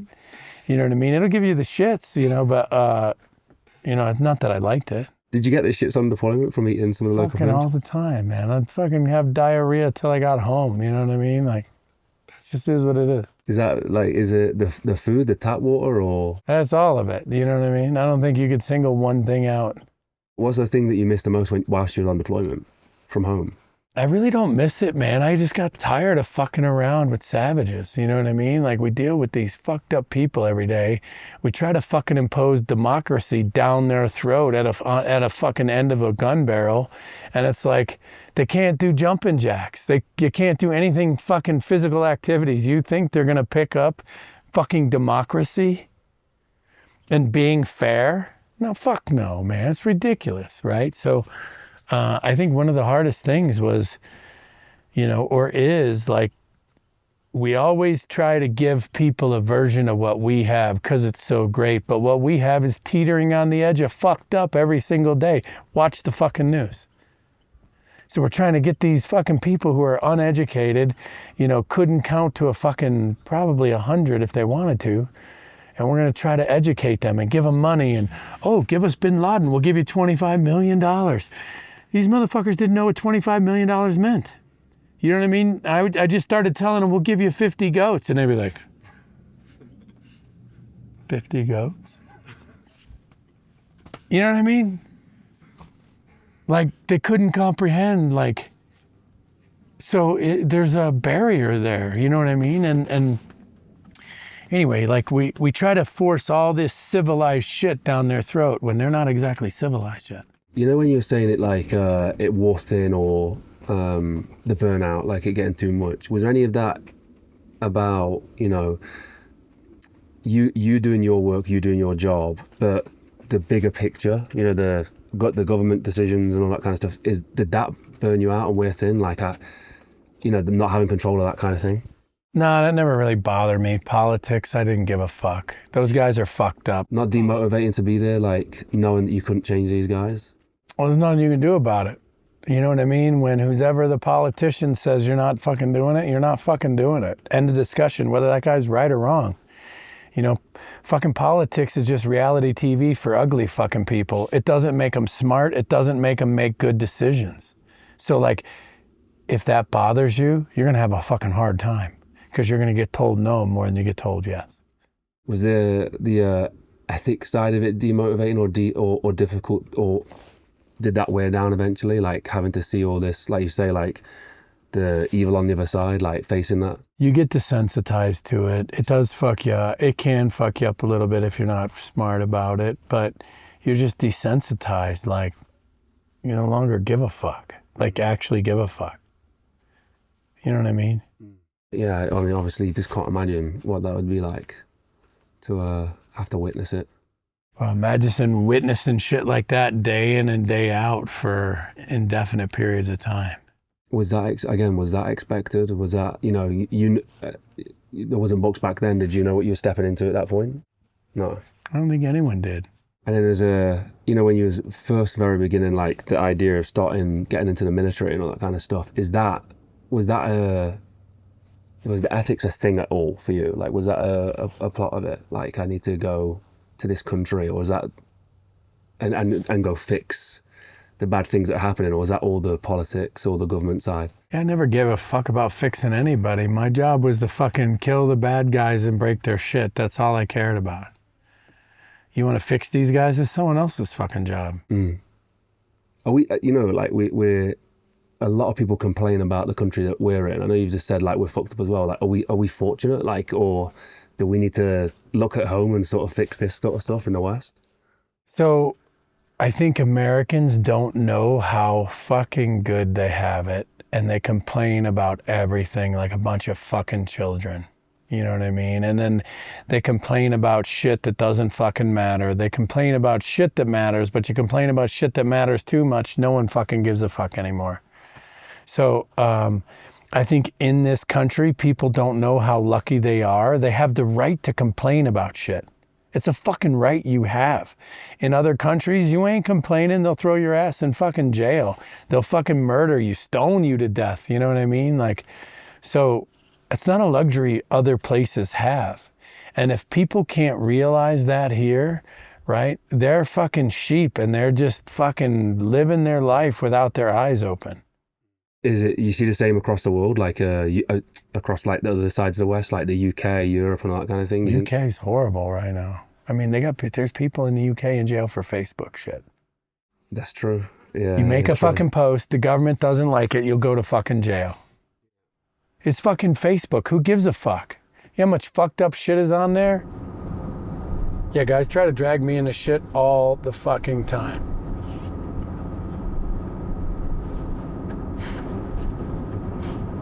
You know, a lot of like, and look, a guy will hit me out of the blue. Hey, what happened that day when we did this? It's 25 fucking years ago, bud. Like, my recollection as a witness is probably fucking sketchy at best. Right? Like, why are you even worried about it now? Why don't you worry about it fucking the day after? 2 years ago, 10 years ago, fucking a year after. Like, what the fuck? You're late in trying to do something about this. You know what I mean? Yeah.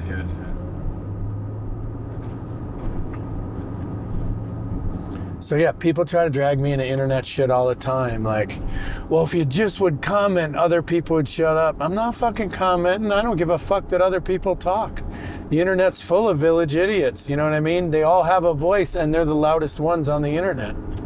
It's your fault for even fucking looking, right? Because any media, social media is not social. Any media, to include the news, is fear-based.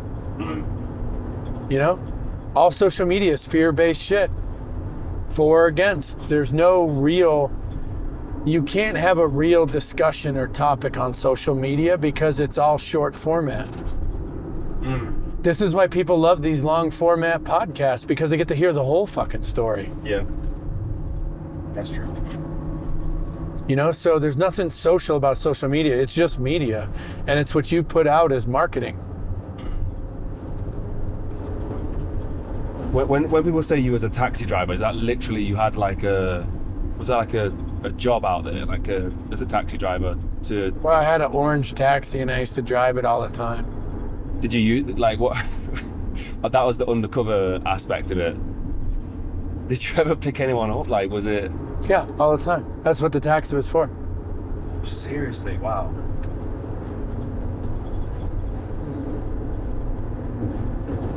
Pretty natural. Some guy standing outside a mosque, a taxi pulls up, he gets in. Fairly natural. Nothing really see here. You want to be invisible in Baghdad? Drive an orange taxi.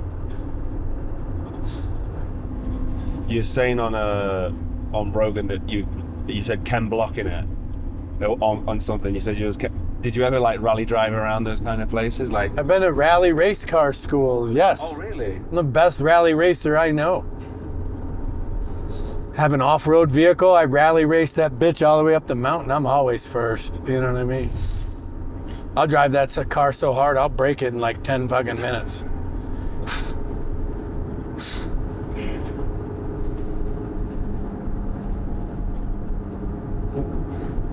But yeah, I did like all them Ken Block videos, that all-wheel drive Mustang, the monster car, fuck, I loved all his shit. How did it work with the taxi driver? Did you know that they wouldn't call you, I'm guessing? You'd just turn up and try and be in the area when they needed a taxi kind of thing? And would you have a target to try and get into the taxi and pick up? We would schedule like, it's just, really a lot of what I did alone in Iraq was pick up sources, right? The government at the time would show up to these like guys that were gonna give up where Saddam was, and they'd show up in like 3-6 black Suburbans, because that's their SOP, these government guys, right? Without saying who they are, but they'd show up in black Suburbans, and the next day your source would be dead. And it was like, okay, killing everybody's great. I'm all for it. I was all for it in the beginning of the war. However, if you need intel, killing people ain't the best thing to do. If we got questions of these people, killing them ain't the fucking thing to do. Capturing them's the thing to do, right? I would say this with that is, anyone can do a kill mission. Rangers, special forces, SEALs, anyone can do a kill mission. Not anyone can do a capture after that motherfucker's trying to shoot at you. You know what I'm saying? So the capture is the hard part. The kill is the easy part, always.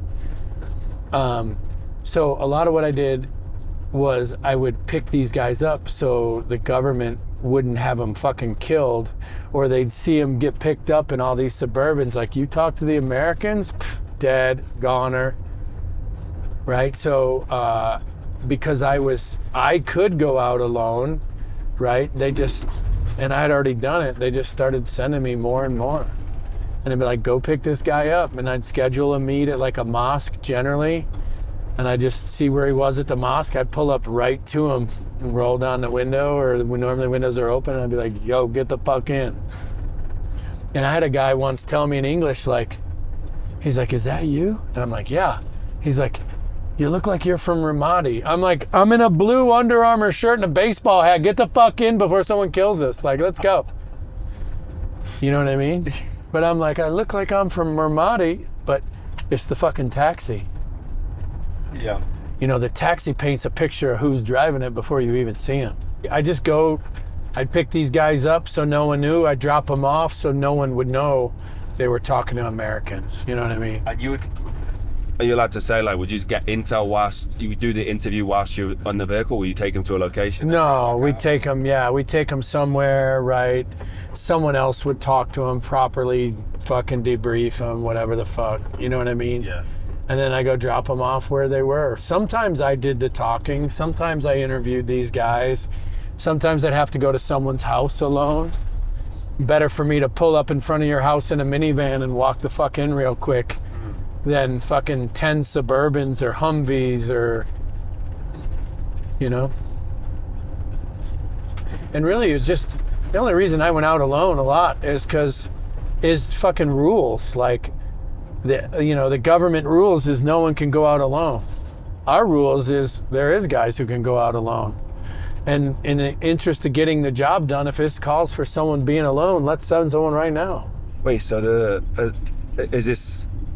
so the solo missions were not permitted, or like it was not to regular army, not to special forces guys, not to the government fucking security guys. Like, is that what separates you guys from? Yeah, a lot of times. There's a lot of stuff that separates us, but that's one of them. When would you guys do team stuff? Like, what would a team thing look like? Well, we did team stuff all the time. Yeah. All our training was team stuff, you know? So the solo stuff was like more of a fringe, like a fringe thing? Not as... I mean, as a reconnaissance guy, you could probably end up, going out alone or something like that. But if you're on an assault team or something like that, you'll never be alone. I'm sure you get recognized now. Do you find it strange that, most of your career you avoided being recognized, and like now people know you from online and stuff? Man, the number, well, first off, okay. Some of my buddies are dicks about it, I wouldn't say that. I wouldn't say it like that. If there was 10 guys on one mission, that could be 10 different ways to say something. All true. You know what I mean? So it's like, I think I never really asked for this. It just kind of happened. Anybody that wants to come up to me, I'll take a picture, I'll shake your hand. Like, I love it in a sense that like, people look at me as a positive message. And like, you know how many veterans I've helped? Like, I can't tell you, like, every time I just went to Dallas this weekend. I helped, I don't know how many veterans, like, and when I say helped, like, you know, I mean helped, like, so it's like, it's weird that people think I'm famous, but at the same time, like, I'm able to help so many people. I'm able to touch so many people that I wouldn't normally get to. So it's like, I see it more as like a blessing per se, right? And I enjoy it. But like, think about this, like, I would never get to help them people. Never, if not for that. And it's like, I understand if guys don't want to speak up. I get it. I didn't say shit for years, right? And I still haven't said shit. Like, what have I said on these podcasts? We talked about jits with Joe. Like, Megan Kelly and Shawn Ryan want to talk about my mom. You know what I mean? Like, what are we talking about? Like, so, but if like something I said, like, gravitates with somebody and I could help them, like, that's what it's for. You know what I mean? It's not, I'm not giving away my underwear type and size. Like, you know what I'm saying? Like, I've used it as like a positive outlet, I think, more than anything else, you know? So it's weird that, like, you know, jiu-jitsu, barbecue, more fucking food places than the food fucking channel. Look at my Instagram. Like, I go more, they should be hiring me. You know what I'm saying? But like, who knew, like, just kind of doing that would lead to like something so positive for me, you know? Yeah, I mean, people are excited for us to shoot with you. Like, our audience is already like getting stuff from the stuff you put out there. And like, it's so helpful, man. It is. Yeah, so it's like, I don't know, in a way it's like, who knew I would lead to this? But now that I'm here, like, man, I'm able to touch and talk to so many people, you know? And so many kids have questions. Like, maybe I wasn't the best soldier ever. I was definitely an asshole most of my time. I was burned out, you know, as a sergeant major, I was a complete fucking dickhead. But if a kid wants to join the service, I'll give him some advice. You know what I mean? Like, I'll give them good advice versus like, you know, what did the recruiter tell you? You know what I mean? Like, he told me I would have great job satisfaction. Like, that sounds impressive, kid. I mean, you want to kill bad guys or fucking not? Like, you ever see Rambo? Like, you know what I mean? Apocalypse Now. Like, but like, okay, so maybe I wasn't the greatest soldier ever. I did what I did, whatever, right? And I tried to be great, but the reality is, like, you know how many kids I could help just because of my experience? And that's such a positive thing. So like, I get questions all the time, right? I want to join. What do you think I should do? And I, like, to be fair, like, some kids, like, I don't know, tell them to go to the Army. It's not one size fits all. You know what I mean? Like, some kids, like, go into the Coast Guard. Like, I mean, I don't know what that's about. Like, it's a fucking crazy life if you ask me, but you're going to be at the beach somewhere. Some guys might want to, I know guys that go in submarines, like, fucking crazy if you ask me. I'd rather parachute. But, you know, so people like that. And I get to help so many people. It's like, you know, I don't even give, like, I should be telling you need to join the Army, son. You, Army all day, right? Like, but the reality is like, I touch so many people, like, maybe they already have a path, fucking, they just need to hear the go for it. You know what I mean? So who knew, like, the social media would end up, like, so positive? It's crazy, right? Wild, yeah. It's crazy. Yeah. So yeah, I never knew that. I mean, now, social media could be for a lot of things, but the reality is like, I try to always keep it positive, you know, like, why fuck, there's too much bullshit in the world. Let's not fucking go there. You know, like, I think when I was a kid, like, people watch TV to forget about the world, not to see a fucked up version of the world, which is like reality TV, or, you know what I mean? Like, you're watching TV to watch fucked up versions of what you do. Like, you know, what happened to like Star Trek? That was on when I was a kid, right? The Lone Ranger, like, I think people like, they gravitate towards positivity if they see it, you know? Yeah, they're just not getting it. And it's such a positive thing. So the social media in general, like, it's kind of every day I think how fucking crazy it is that I even got this far. You know, like, I was at 60,000 on Instagram for like years, years, you know what I mean? Like, and then one day it just started climbing again. Has there only been a point like you read a comment and you've been blown away? Because like we're talking about, some people attribute you saving their lives. Like some, Right. you know, what does that mean? You know, I get a bunch of those. Yeah. I don't know. I think I have to take it as that, like, you know, but I get a bunch of those. Like, I mean, so many, I can't even think about it, but it's like, you never know what you say is going to have an effect on you. You know, I could say 3 sentences. You took half of the first one and think it's great. Someone else thought the last part was great. You don't know what's going to resonate, and you don't know like who else is out there that might actually feel the same as you. You know, like I think like as people, we don't have new emotions. We have the same fucking 1,000 a day. Don't stop on the bad ones. You know what I mean? Yeah. So, man, I just feel like, you know, it's easy to get sucked in to the world, which is all kind of like that fear-based messaging stuff, you know? Was there one thing you said that, off the cuff, that kind of shocked you, that connected with everybody? I mean, like, I don't know. Yeah, there's been a couple things, like I said, like I got, like everyone I know says you can't say savages. I said savages like 37 times on Joe Rogan. Someone counted. You can't say savages. Yeah, there's been a few things I said that like if everything I said, that's the beat, you know what I mean? The slaughter things t-shirt. I got a t-shirt that says slaughter thing. Yeah.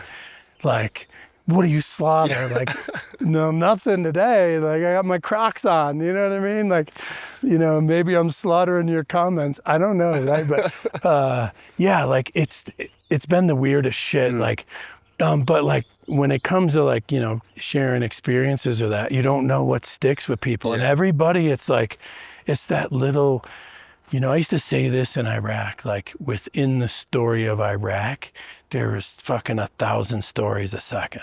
You know what I'm saying? And I think like you don't know what someone's story is and what you said and how that connects. Yeah. You know what I mean? It's crazy. No, it's crazy how much, I mean, we've noticed it. Like, that's why we speak to like a variety of different people, is they connect in a different way with other people. Yeah. I would say probably one of the bigger ones is the let it go. Yeah. Right? You know, if you ever heard me talk about this, right? I had this test. I used to give it to guys, but if you can't say let it go, you ain't letting go of shit in fucking general, you know? So I think the let it go speech applied to like a lot of guys.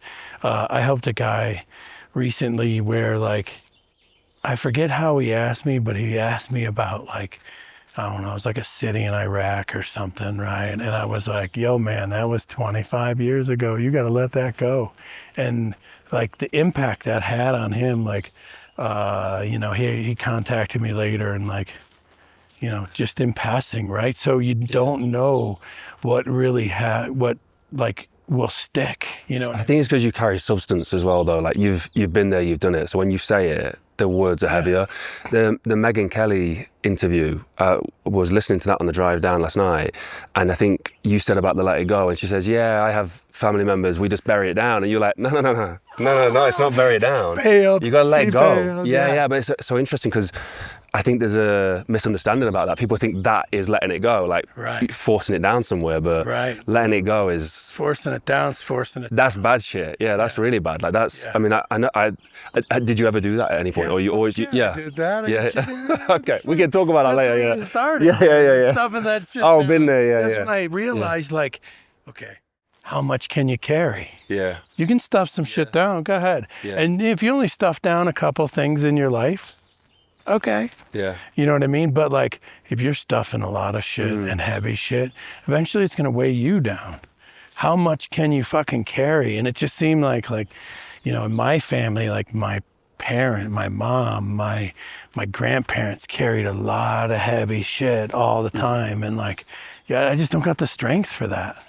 You know what I'm saying? So eventually you're going to have to let something go. You're never going to get fucking closure. What the fuck is that? You think someone's going to stand up and be like, I wronged you, Jeeves, and here's how, you know what I mean? Like, no, you know, so like, you got to find it within yourself, right? Whether you forgive or forget, different fucking story, but eventually you got to let it go. I mean, well, you know, what are you just going to be fucking carrying all this shit? And for what?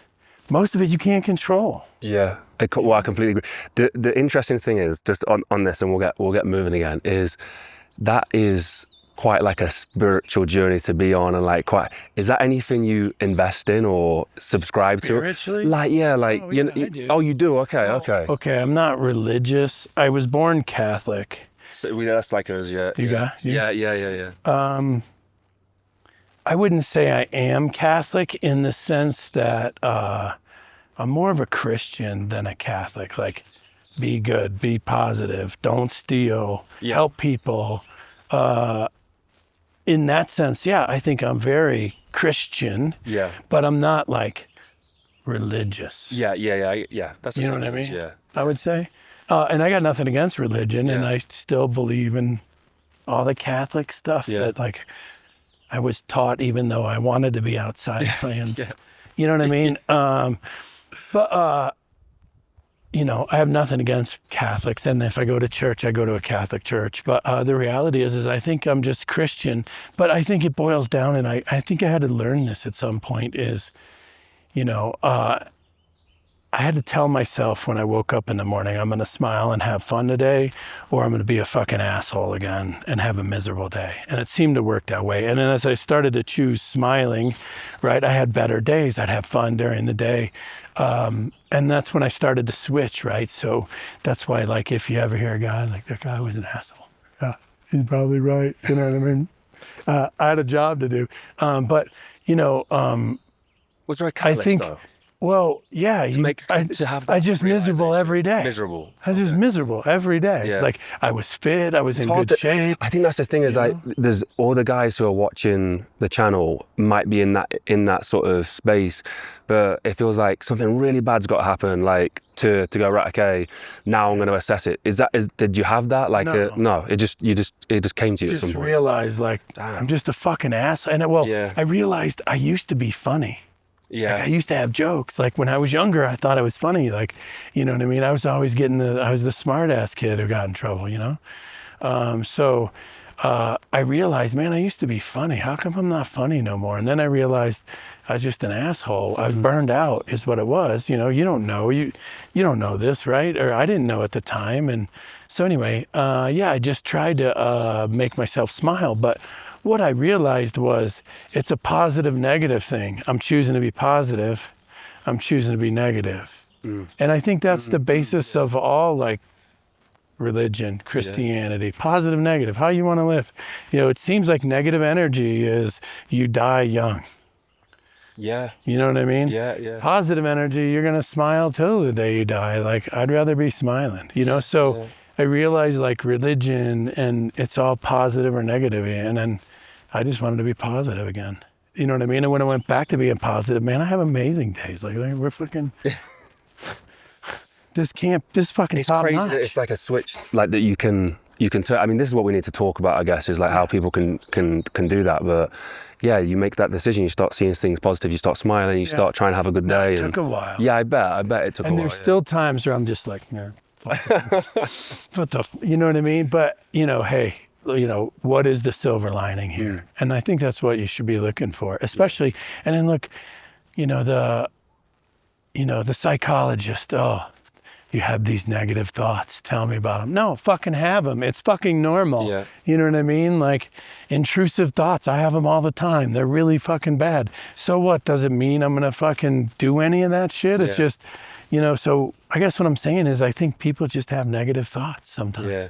And you got to know, like, those are negative thoughts, like, you know what I mean? And I try to turn mine into comedy, like I'm in the DMV and I'm waiting in line and I just want to kill everybody in the place. You know what I mean? I come out with a good strategic plan of how I would get everybody in the least amount of work. You know what I mean? I do this, like, I'm serious, right? So I have these thoughts, but like, how fucking funny is this, And then like a friend of mine's wife, every time I have these thoughts, I'm like, she texts me back, I'm like, yeah, I'm in the DMV. I get everyone into the back corner. I took a picture, right? And she texted me back and what'd she say? She was like, you had me at Channelize. That's what she said. She's like, you had me at Channelize. But like, okay, everyone has negative thoughts. Like, does it mean you're going to do any of that? Like, no, right? It just means like everyone has them. What do you do? I think completely right. And I've fallen victim to this, and I think in terms of like doing therapy and all that kind of stuff, is like you can talk about it until you're blue in the face, but if you don't actually start to take action as well and start to try and move past it and see it in a positive light or shift perspective. And then the other thing is which you've experienced, that we just spoke about the podcast you've been on, is, and no shade to those guys, but there's this idea, like if you're a victim to something or situation, like a lot of the time, like they want to frame your story and frame your reality as that's who you are. It's like, you can change that. Like you can change, you've done that. Like and I think I'm not a victim. A lot of people want to try and not keep you there, but like they want to see it, you know what I mean? See it's the way of the world. No one does it intentionally. I think it's the way of the world. Is the victim story sells better. But there's no like, how did the victim become the champion? How many of those fucking stories are there? You don't see those on podcasts, and that's Disney shit. You know what I mean? To be fair. But like, I just think like, I don't know. It's like people, they want to understand that your life is worse than mine. And somehow that makes them feel better. Does that make sense? Yeah. And it's like, so they want to watch the train wreck, but there's no like how to recover from the effects of watching the train wreck. Where's that show? And then I think when people start to invest in that, when they eventually do become the victim, because life's going to happen at some point, they invest it in themselves and they wallow in it. They stay in there, and it's for years. It's easy to say my life's shit. Because you've been through shit, so your life's shit, and you can stay there if you want to. It's hard to then go, right, okay, well, my life, I've had shit thrown at me. How do I make it into a good life? Or but I just thought that was interesting because, that's where I want to talk about, is like those darker moments when you did eventually decide, hey, I'm going to change this. Like I'm going to, we can do that on the interview, but I don't like. What a bad day was like what did a bad day like, and how did you go, I'm gonna smile in the mirror? Did you feel stupid doing that? Did that come naturally? Did all those kind of things? The smile thing was fake. Like I'd make myself smile, but eventually like it worked. You know what I mean? So whoever says like false motivation isn't motivation, keep false motivating yourself until you fucking believe it. Because you can't just change your brain overnight to be from this negative battery to a positive battery. It takes time, you know what I mean? So does it take as long, like the negative messaging and signaling you've given your brain and yourself, does it take as long positive messaging and positive signaling to get back out of it, do you think? I think so. Roughly? Yeah, if it took you years to get there, it might take you a couple of years to get out of it for sure. You know what I mean? Like it's not a overnight thing. Was that your experience that you was better, or was it? No, it's fucking day by day, you know what I mean? And something would happen, I'd be like, You know what I mean? Like trying to fucking smile about this. Like, I'm gonna make myself smile today. Like, you know what I mean? More like fucking some horror movie. But like eventually, like I broke that loop or whatever that is, you know what I mean? And then eventually, you know, you become positive or try to see the positive in it, you know? I mean, you're still gonna have negative thoughts. There's times where like if you're trying to figure something out and you're smart, something for work, something for whatever, right? You might have to think of the downside. And I think that's okay. Yeah. You know what I mean? But at the same time, like you can't always think of the downside and it can't control your life and then your personal life and then your, you know what I mean? So you have to go back to kind of thinking positively. You know what I mean? Yeah. So when you were a savage, were you still, do you feel like you was bad? I was bad as fuck. And I think it kind of works like this. I don't know. As a little kid, I felt like I was like really good. I wanted to be a really good kid. You know what I mean? I wanted to be good. I wanted to like, you know, do good stuff so my parents seen it. And like, that wasn't fucking possible for me. You know what I mean? No one came, you know, maybe they came to a few baseball games, but no one came to my baseball games. No one went to wrestling practice with me. No one seen my wrestling matches. No one seen anything I did. None of my accomplishments, right? So I was just kind of on my own to achieve, and I had to learn really quick, I'm not doing this for people's approval, even though I wanted that approval. And I wanted to be good, but like, it's hard to be good when you're in a fucked up environment. You know what I mean? It's hard to be, you know, it's easier to be bad than it is to be good, right? And even the times I was good, I still got beat for it. So it was like, well, what the fuck good is being good, right? And then, you know, I was in the army for 10 years, the war starts, and you start, you know, we're the good guys here. We're the white knights, the paladins, you know, we're gonna free the shit out of people. And then over time, seeing the worst of humanity in these fucked up situations and people dying for no reason, whether they're savages or not, or fucking soldiers. I just, in my time, like, my heart turned black, you know what I mean? And I no longer gave a fuck. You know, and the only time I would do the right thing was in the worst situation ever, because the rest of the time, I don't give a fuck. What are you gonna do to me? Fuck you. I'll fucking kill you. You know what I mean? This is why, like, when it comes to trust and like guys do business, I used to tell guys all the time, I don't have to trust. And be like, why don't you have to trust people? Because I will fucking kill you, and you fucking know it. Why should I fucking trust anybody? But you're gonna trust and you're gonna fucking do everything you can, the best of your ability for me out of fear. You know what I mean? So I always wanted to be good. And I will tell you, man, when you take a little kid that wants to be good and you crush his little heart, you would be, I guess, amazed at like the violence or what people are really capable of when you just fucking crush them. You know what I'm saying? And I think the scariest thing is a guy like me, someone who wants to be good, but you make me say, fuck it, I'm gonna make you pay. Yeah, I wanna be good, but you push me to a point where I can no longer be good, like, you're gonna fucking pay. And it's not gonna be fun, you know what I mean? So I think like the most dangerous people are people that have wanted to be good, that were in these fucked up situations, and they can turn on a dime. And I think, you know, and this includes myself, unfortunately, but I think this is what makes people really fucking dangerous, if that makes sense. It does. It's really fucking sad as well. Like it's if somebody's got the natural intent to be a good person and want to be a good person, but for a situation they get twisted into an evil situation, and then that's the way they go. Like that's horrible. Like it's heartbreaking. I think a lot of people have that intention. I think it's almost natural to humans to want to be good.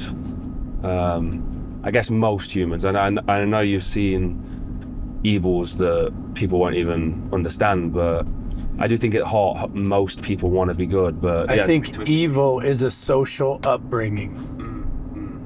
Yeah. You are trained at a young age to fucking hate, to have hate, to harbor hate. You know what I mean? And as you get older, that fucking hate grows. You know what I mean? How did you, as a kid, how was you, wanting to be good then? Like, what were the sparks of things? Like, did you and your brother have like a loving relationship between the two of you? Yeah, we were brothers. We fought, but we're both close, but we fought, you know what I mean? And I think we fought a lot only because we thought that was our norm. We're supposed to fight. You know what I mean? Yeah, I think it's just one of them things, right? Where we thought we were supposed to do these things. But, we were both victims of the same fucked up shit. And same fucked up shit, we walked away with different lessons. You know what I'm saying? This is why, all my buddies who like to give me these underhanded compliments. Oh, man, I love the podcast. I don't like what you say on them, but I love that you're doing them. Like, okay. You know what I mean? Me and my brother, we're growing up in the same environment. Our lessons, takeaways are different. You know what I mean? If I see one of my buddies on a podcast, I'm going to high five him because his words are his words. How he feels is how he feels. You know what I'm saying? So, of course, you're not going to like everybody's fucking story. You know what I mean? Or guys that are over controlling other girlfriends, don't let their girlfriends talk. I don't know if you've known this. Or if you've been around somebody that every time they talk, it just grates you the wrong way. You know what I mean?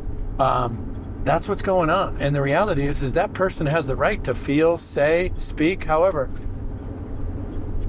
It's not up to you to judge them. Yeah. It's up to you to hear the message. So, it's funny how, people can be in the exact same situation and have different takeaways. To do the letting go, did you have to do I think you said this the other day actually, understand why someone was doing something or how somebody could get to, do you have the I'm trying to think of the word, the empathy and understanding as to why somebody could become evil? Is that important to have, to be able to understand that? Empathy is incredibly important to have. You know what I mean? Empathy is what makes people good. Right? Because if you didn't have empathy, it'd be like, that guy's fucked, fuck him. That's what I was going to say. So empathy towards good people is easy, but empathy towards bad people, is that still a skill? Is it still important? There's a lot of shitheads in the world. They say whatever the fuck they want. We call it free speech. There's nothing you can do about it. Don't let it ruin your day. You know what I mean? I think it's Mother Teresa has a poem or saying or some shit. The person with the smallest mind can tear down everything that took you a lifetime to build. Build it anyway. Damn, I didn't think I was going to get Mother Teresa quotes out. Yeah, me neither. Didn't see that on the Reddit. Real talk, yeah. Love it. But, build it anyway, man. So you're going to let one person with some fucked up mindset crush your lifetime of work? No. Fuck them. You know what I mean? But yeah, I think empathy is important.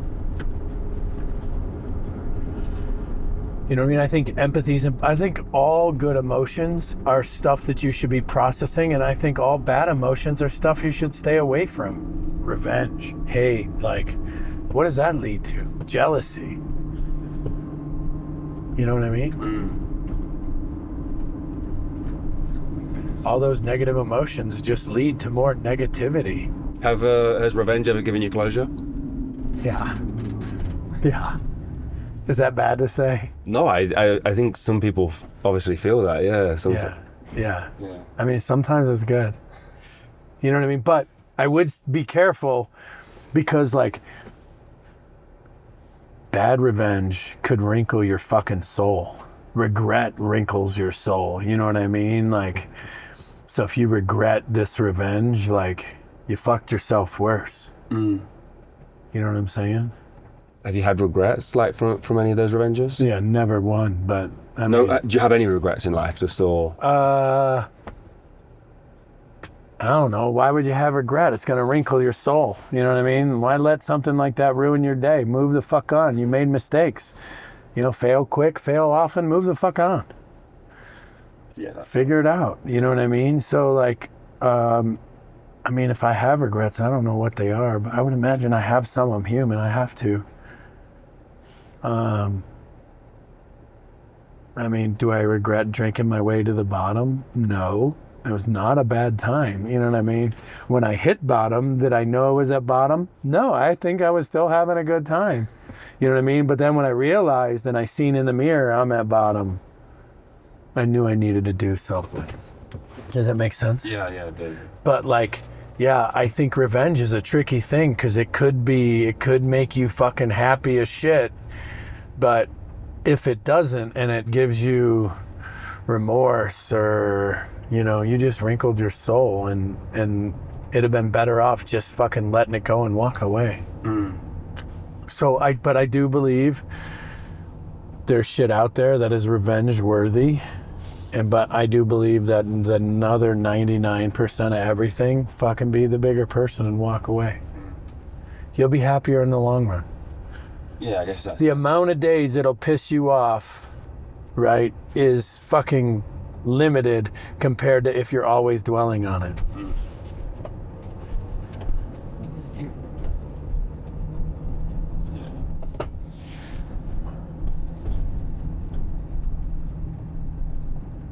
Yeah, I think that's the thing of people love to dwell on stuff, not just... Yeah, they can't let it go. Yeah, that's why I say let it go.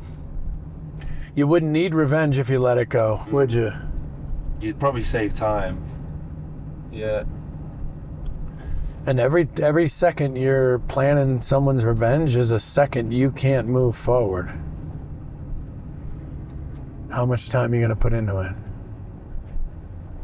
But if the stars aligned and you were able to fuck someone over who fucked you before, like, and it's just out there for the taking, like easy fruit off a tree, like, I'm not a never say never guy either, you know what I mean?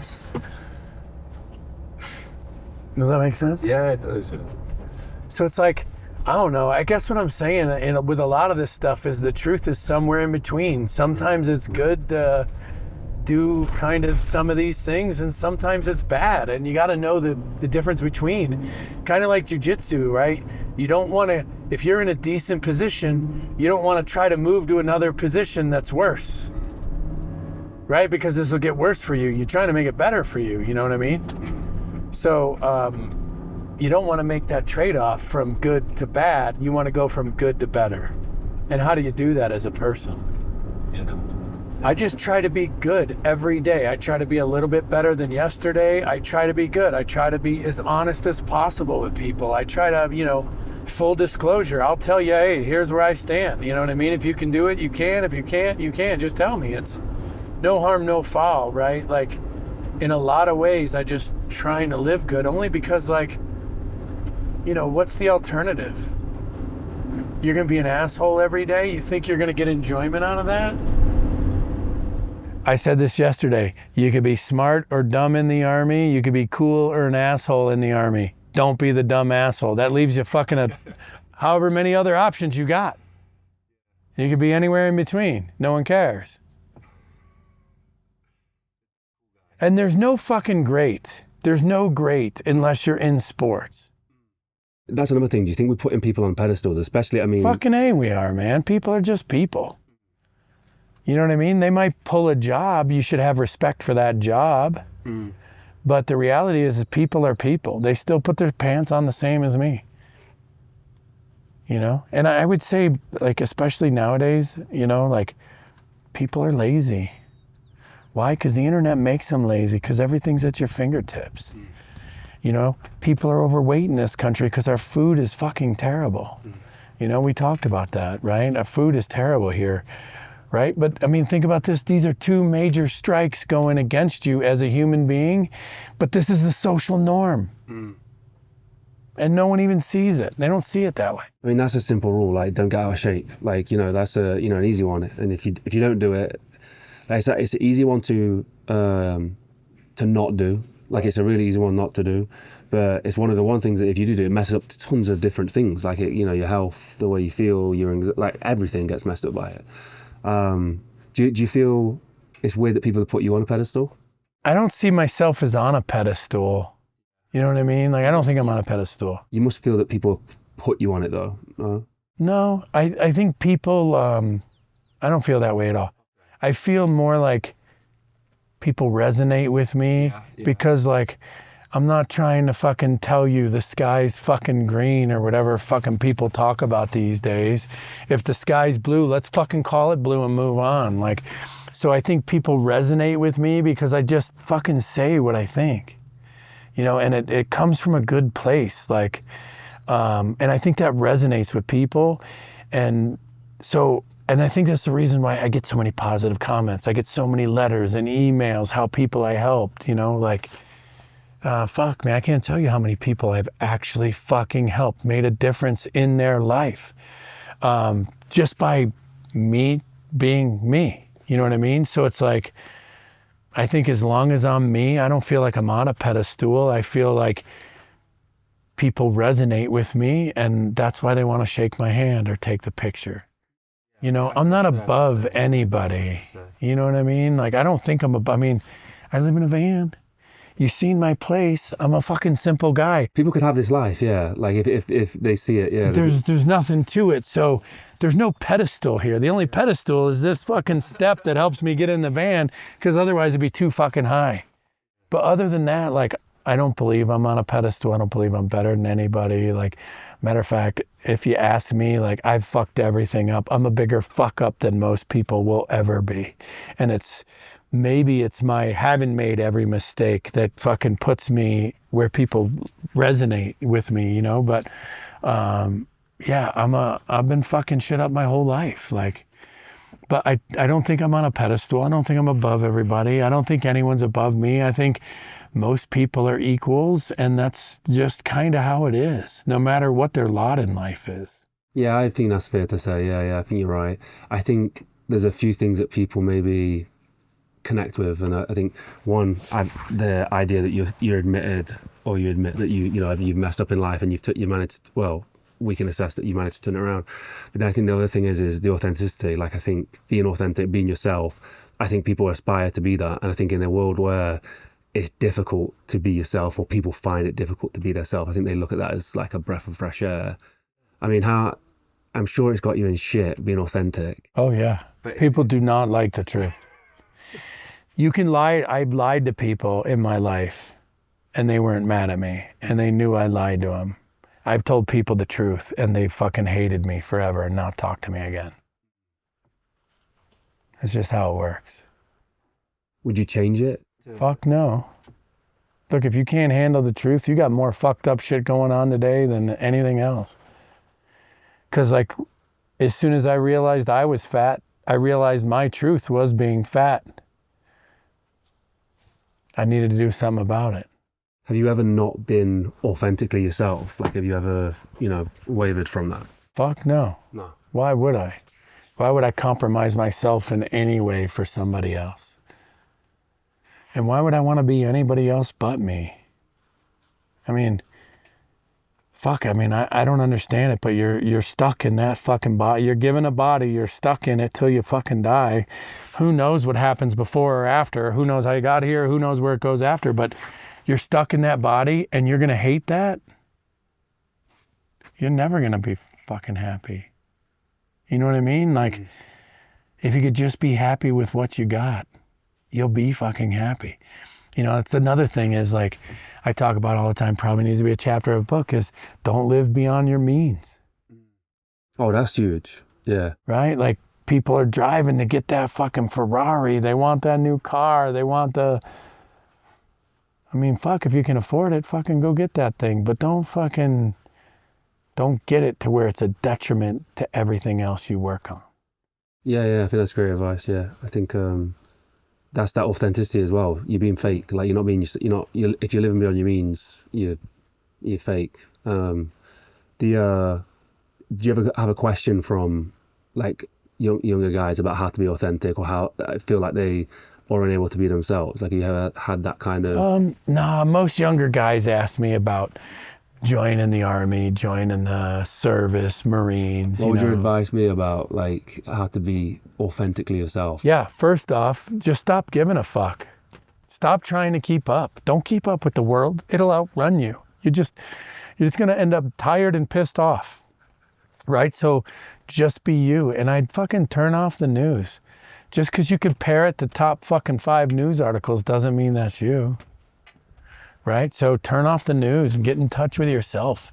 Figure out what you like or don't like, you know what I mean? Like, if you can figure out what you don't like, that narrows down a lot of shit that you might actually fucking like. Yeah, and just fucking be yourself. No fucking zero fucks, man. Zero fucks given. That's how you be authentic. You must have a situation where that's landed you in shit or got you kicked out of somewhere, like you're wearing the wrong... My whole life. My whole fucking life, man. You know what I mean? Yeah. My whole life. Like, I just don't understand if you're not yourself, who are you gonna be? And how does this make sense in any fucking way? Yeah, I'd rather live as authentically as I could and being myself and be by myself than dress a certain way, be a certain way to try and fit into some clique. Like, yeah. The only reason people do that, I think, is like TV shows, these reality TV shows. They dress up, they play fucking fake, they argue, whatever the fuck they do, but they're doing that for money. It's a job. You know, just like some people probably type fucking, I don't know what they type, but they probably type shit all fucking day long. Also a job. I think, you know, some people gravitate towards maybe trying to be like somebody else or assume like a different personality or something because they don't have good self-esteem or they have poor self-esteem. So I think men and women are different with this. I think men, they go on social media and like, I look at like, when I was on social media, puppies, baby goats. It's what the internet's for.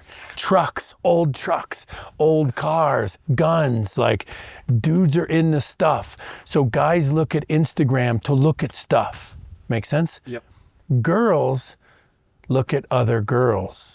And when they look at these other girls, it's like, this girl is skinny and she's in the bikini that you want to buy. And she's on that vacation that you've always dreamed of, even though you never heard of it before she was fucking on it.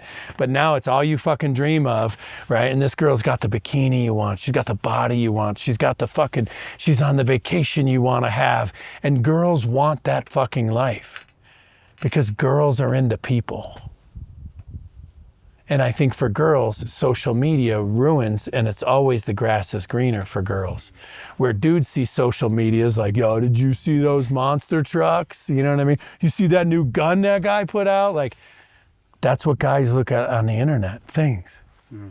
So I think for women, it's even more important to not be on social media, right? And to be yourself, authentically yourself, so you're not mad because that girl bought the bikini you want to have, but you think you're overweight and can't wear it. And what you don't know is that girl probably thinks the same fucking shit. Mm. Yeah. You know what I mean? So girls are much more in their head. Girls are so much more mentally aggressive than men. Every little comment a girl gives you is aggressive. You know what I mean? Dude's like, yeah, do whatever you want. Don't fucking do that. And you're like, okay, I got my left and right limits. Where a girl will fucking aggressively come at you with little comments all the fucking time. They can't help it. Their brains work faster than ours, I believe, right? So I think women, the grass is always greener when they look at social media. And this leads to a lot of identity problems of they don't want to be themselves. Mm. They want to be what they see. Yeah. And then they think their life is shit. Do you think then if guys are investing in the things, it's the desire for the things that create the mess up maybe? Yeah, because the guy's like, I want to buy this new gun. You're not buying any more fucking guns. Like, let him go buy a fucking gun. Who gives a fuck? Look, any big dog, the bigger the dog is, the more leash they need. It's a fact of fucking life. So if you're a woman who chases big dogs, you got to give him a long leash. You can't keep that dog on a short leash. He'll run you over. You know what I'm saying? And I think a lot of guys are big dogs. They need a little bit of leash to fucking run and operate and be themselves. And women don't want to give that up. You know what I mean? Because they're living in some other world where they're not happy anyway. So if they're not happy, guess what it makes for you? You're not going to be happy. You know what I mean? But I think this is an internet-based thing that happens. Have you ever had it where you've had low self-esteem or anything like that, where you've... Fuck yeah. I fucking hated myself. Yeah, fuck yeah. Oh, so I mean, that would be the I told you I fucked everything up. Like, this is one of them. Like, I fucked that up, you know? Yeah. Yeah, I've had low self-esteem. I felt fucking shitty. Like, I know what that feels like. Did you try and assume any other kind of personality, or were you still yourself at the time? I drank my way to the bottom, and I was just a fucking asshole every day. So I was a worse version. I was the not funny asshole version of myself. Oh, and I'd still tell you the truth, but when I'm an asshole, the truth gets a lot worse. You know what I mean? It's a little more, yeah. Yeah, it's got a little more zing to it when I deliver it. Yeah. No, I love people who can tell the truth. My girlfriend's like that. She won't sugarcoat it. It's stung at the start, but then you get used to it, you appreciate it, yeah. I appreciate people being direct with me because at least, like, you know instantly where you stand. You don't have to, like, okay, what's this talk about? What's the motivation here? You know what I mean? Like, wait, was this girl looking at the internet today? Is that why she's treating me like shit? Can't you just look at puppies on the internet like I do? They're so cute, right? Like, especially them little Frenchy bulldogs. Like, I don't know if I'd ever own one, but like, they're cute on the internet. Baby goats, like, they're dirty as fuck, but they put the little jammas on them. They jump around. Like, this is what the internet was made for, not to look at someone else's life and think you should have that and then give someone else shit because of that. But yeah, I've had low self-esteem. I know what rock bottom looks like. I know what them rocks look like. I've been down there a long time, you know, and I tell people, like, I made that song. It said, drink your way to the bottom, but you got to climb your way to the top.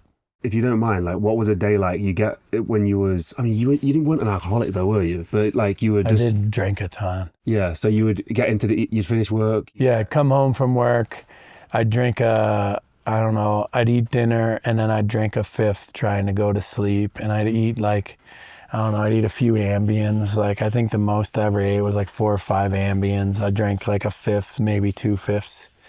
And then I'd sometimes wake up at 6 a.m. in the club or in a strip club. How'd I get here? And then it doesn't matter how I get here because I got to leave for work. Yeah, I was fucking bad, you know. Just to get the timelines right, the weight loss and all that kind of stuff, did you like... Came after all that. Did you wean off alcohol and like, did it happen slowly? Yeah. That seems tough. Like, I drank a ton over COVID. Yeah. Like the quarantine, I was drinking like a fucking fish. Let's say you're having 10 beers a night. Is that too much? I don't know. I don't drink beer. A bottle of liquor. So you're having a bottle of liquor. After you stood in front of the mirror, you're like, I'm not doing this anymore. I could drink a bottle of liquor as a warm-up to go out for the night. But after that decision, did you go to half a bottle of liquor, or did you just cold turkey it and just go, I'm not going to have anything, or like? Yeah, a couple times in my life. When I was a Sergeant Major, I stopped drinking for a while, about 3 years, and I just didn't drink at all, and it was just something I wanted to do. And so I've had problems with booze. I've quit booze. I don't have any problems with it now. I mean, you know, socially I'll have a drink, whatever, right? So I don't have alcohol's not a problem, you know, and so I had a problem with alcohol, but the problem wasn't alcohol. The problem was me. I fixed me. Alcohol's not an issue for me. Do you think that's the case for most alcoholics, or do you think? Yeah. If they'd fix their own fucking shit, they wouldn't need the booze so much. But they need the booze because they don't want to hear the fucking voices in their head.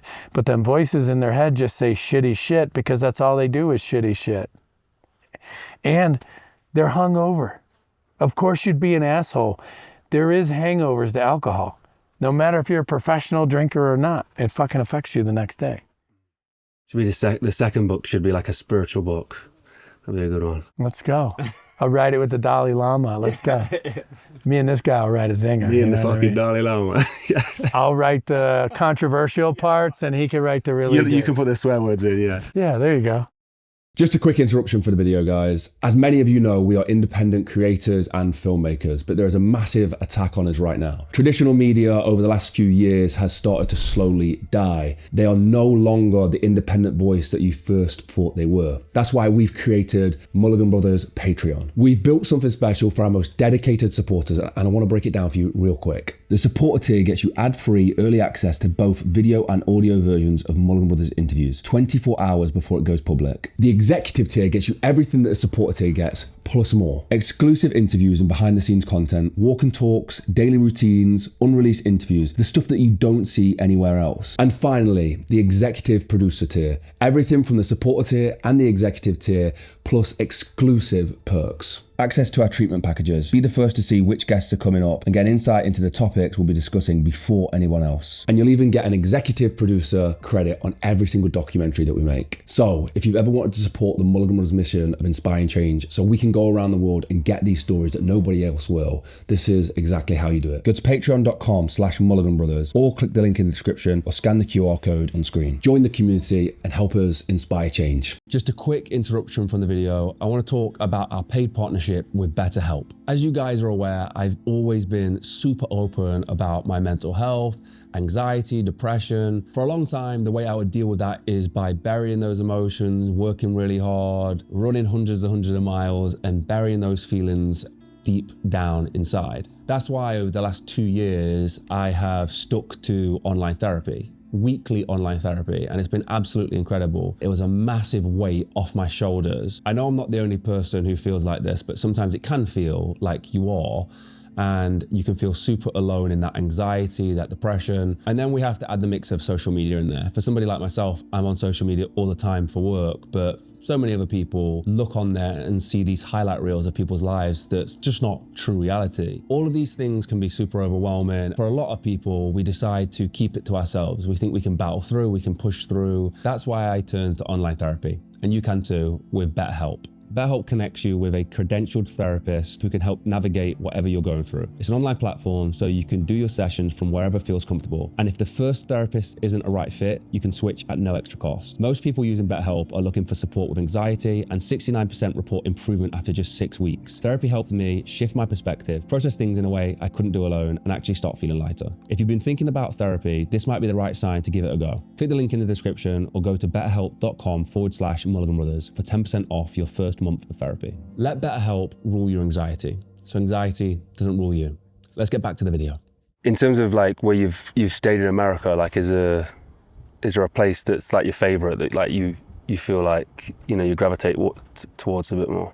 In the States here? Yeah, in all the states, yeah. You know, I'm trying to figure that out. Like, that's a great question. I don't know. I've been in North Carolina forever. But yeah, I don't know where I belong, to be honest.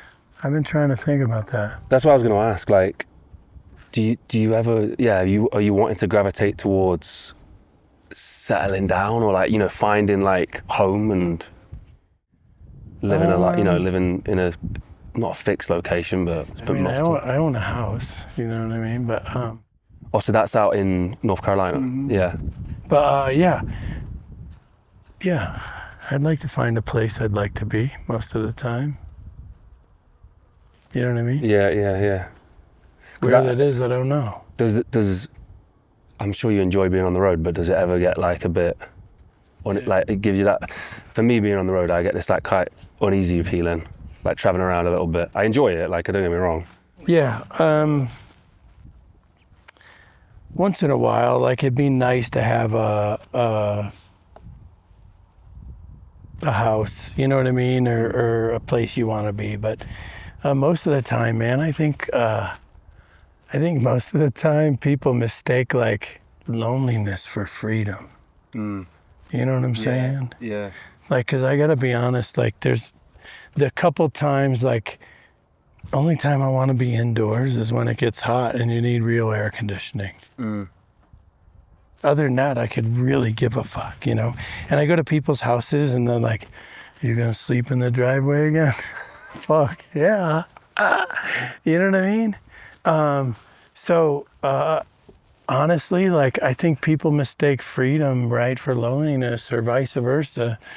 But I would like to have a place where, like, I have my own range, you know, I have a place to park my van, you know. So where's Shrek come from? Oh man, like everyone has a call sign, right? Everyone's got to have a call sign. And like, I don't know, I moved this like pallet or something. I pushed it out of the way.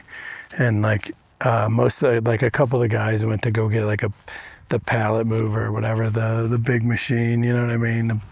And the forklift thing or whatever. But I moved this thing out of the way and the guy was like, "You're like a fucking ogre." You know, he's like, "No, you're like fucking Shrek." And then the guys came back and they're like, "Well, hey, who moved it?" And he's like, "Fucking Shrek over here," right? And then it just stuck. So, and then I figured as nicknames go, it's not so bad. That's pretty cool, yeah. It's better than like Booger or Pooper, I don't know, you know. Is there any of this, like, you know, like being out in nature and all that kind of stuff, is any of it deliberate for, like, you know, the stuff you was talking about earlier about trying to turn a positive side, yeah? Yeah, because like life's a lot slower up here, isn't it? You know what I mean? If you could just put your phone down for a minute, that's one of the things I love about jiu-jitsu is I'm present. Like, someone's fucking trying to choke me, they're coming for your neck and they're fucking good. And it's, you know, it's work to even prevent that. Like, you have to be present, like in the moment right now, present. You know what I mean? You can't be like fucking thinking about Instagram or whatever the fucking people think about these days. You have to be present in the moment and you have to undo this shit so someone don't choke the fucking snot out of you. I think people miss the how much sanity this is for people, right? Because what ends up happening is I think depressed people just don't know what they like because everything's stupid. But if you just knew what you liked, what do you like? You like Apple Jacks? Let's eat some fucking Apple Jacks. What the fuck? You know what I mean? I mean, kids, like, if you look at a kid like the peekaboo, boo, fucking 200 times the kid will laugh at it, right? Okay, if kids can keep themselves laughing like that, why can an adult keep themselves entertained like that? Are we so much different? Now, it might be more clever jokes to make me laugh, but think about if you could do, you know, kids dance and have dance-offs in their bedroom for no reason, you know? I think we get lost. Yeah, we just get lost with it completely. Yeah, like, well, who says you can't have a good time? I think, like you found, you were doing rock climbing recently. You've absolutely loved, I mean, you have to be present. Yeah, I think a lot of people go through life without having that break of presence. Like, yeah, they're not present, never present, you know, locked into social media. I'm sure people spend years in that zone, and then life hits them with shit, and then, you know, that's when maybe they find a bit of presence, but it's like the worst time to find it.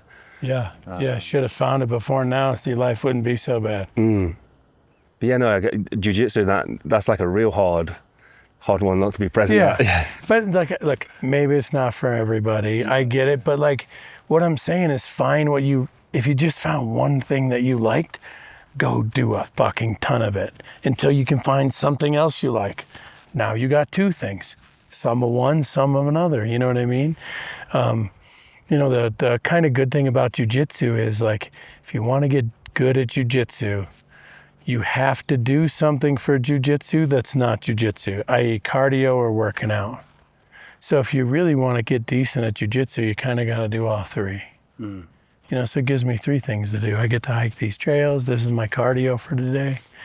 You know, other days I work out, right? And then I do jiu-jitsu and I try to do 2 a day. That's solid advice. Find something that also has impact elsewhere. Like, your diet's good, like, yeah, your health's in check, like, all these other things are leading from, you know, wanting to be world champion at jiu-jitsu. Well, really, it didn't start there. Yeah, I bet, yeah. It started with, I just started doing, like, I started walking 30 minutes a day for cardio. That was even before I started jiu-jitsu. So that, again, like, how, okay, so now you realize that you need to turn the cheek a little bit from the negativity. You need to be a little bit more positive. You need to try and smile, right? So you start doing those things. Where do you like? Did you hear that? Oh, maybe I should get out in nature. I should go for a walk. Or I should get moving. Like, how did you just figure that out? Yeah, I got on the scale. I weighed 280, and I figured I got to do fucking something. I never even seen anybody this heavy in front of me. You know what I mean? And like, let alone, I'm the fat guy. I've never been the fat guy my whole life. You know what I mean? So you did have that moment, like you had that moment. Yeah. Well, and then, and then I was like, whoa, I was trying to like, before then I was kind of weaning myself off, like, you know, painkillers, trying to like use diet instead of painkillers.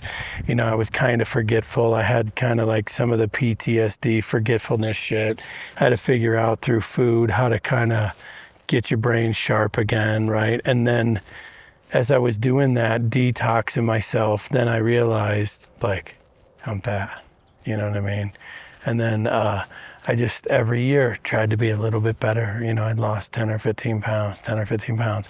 And no one said a fucking word to me about it till I went to Worlds last year at like 220.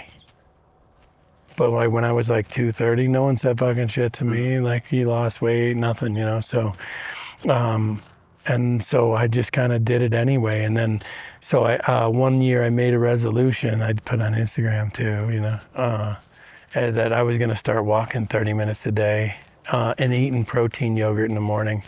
And then I still eat my protein yogurt. I ate some this morning, and then look, we walked. When you say protein yogurt, is that like something you make up, or is it like a brand? No, like you buy it. It's just got more protein in it than regular yogurt. Yeah, that's the secret to life, yeah. Protein yogurt. Obviously, it's that simple. It's a wrap. Cut. It's a wrap. You guys can leave early. Like, we got it. You know what I mean? What more do we need? And then I started walking 30 minutes a day, and then that led to going to jiu-jitsu. But like, even though I was walking 30 minutes a day, my jiu-jitsu, I was a fucking fish out of water. Wait, so the walking was prior to, like, I know you'd had experience doing jiu-jitsu, but so you started walking, that was the first step, then you're like, okay, let me go try some jiu-jitsu. Yeah, I did that for like cool, a year and some change. I think it's really good to be able to see, like, there was, I mean, literally small steps. Like, that's how it started. Like, it was just, you know. I would tell you this is like, if you have a plan for something and it requires multiple steps, just keep it in baby steps. First off, no one's going to believe your whole fucking plan, and no one's going to say that you're going to be able to pull this off anyway. So why fucking tell them fuckers? You know what I mean? And then the next thing is just keep it baby steps. You know, if I want to get here, let me just get here first, and then here, and then, you know, along the way, like, well, what if you change?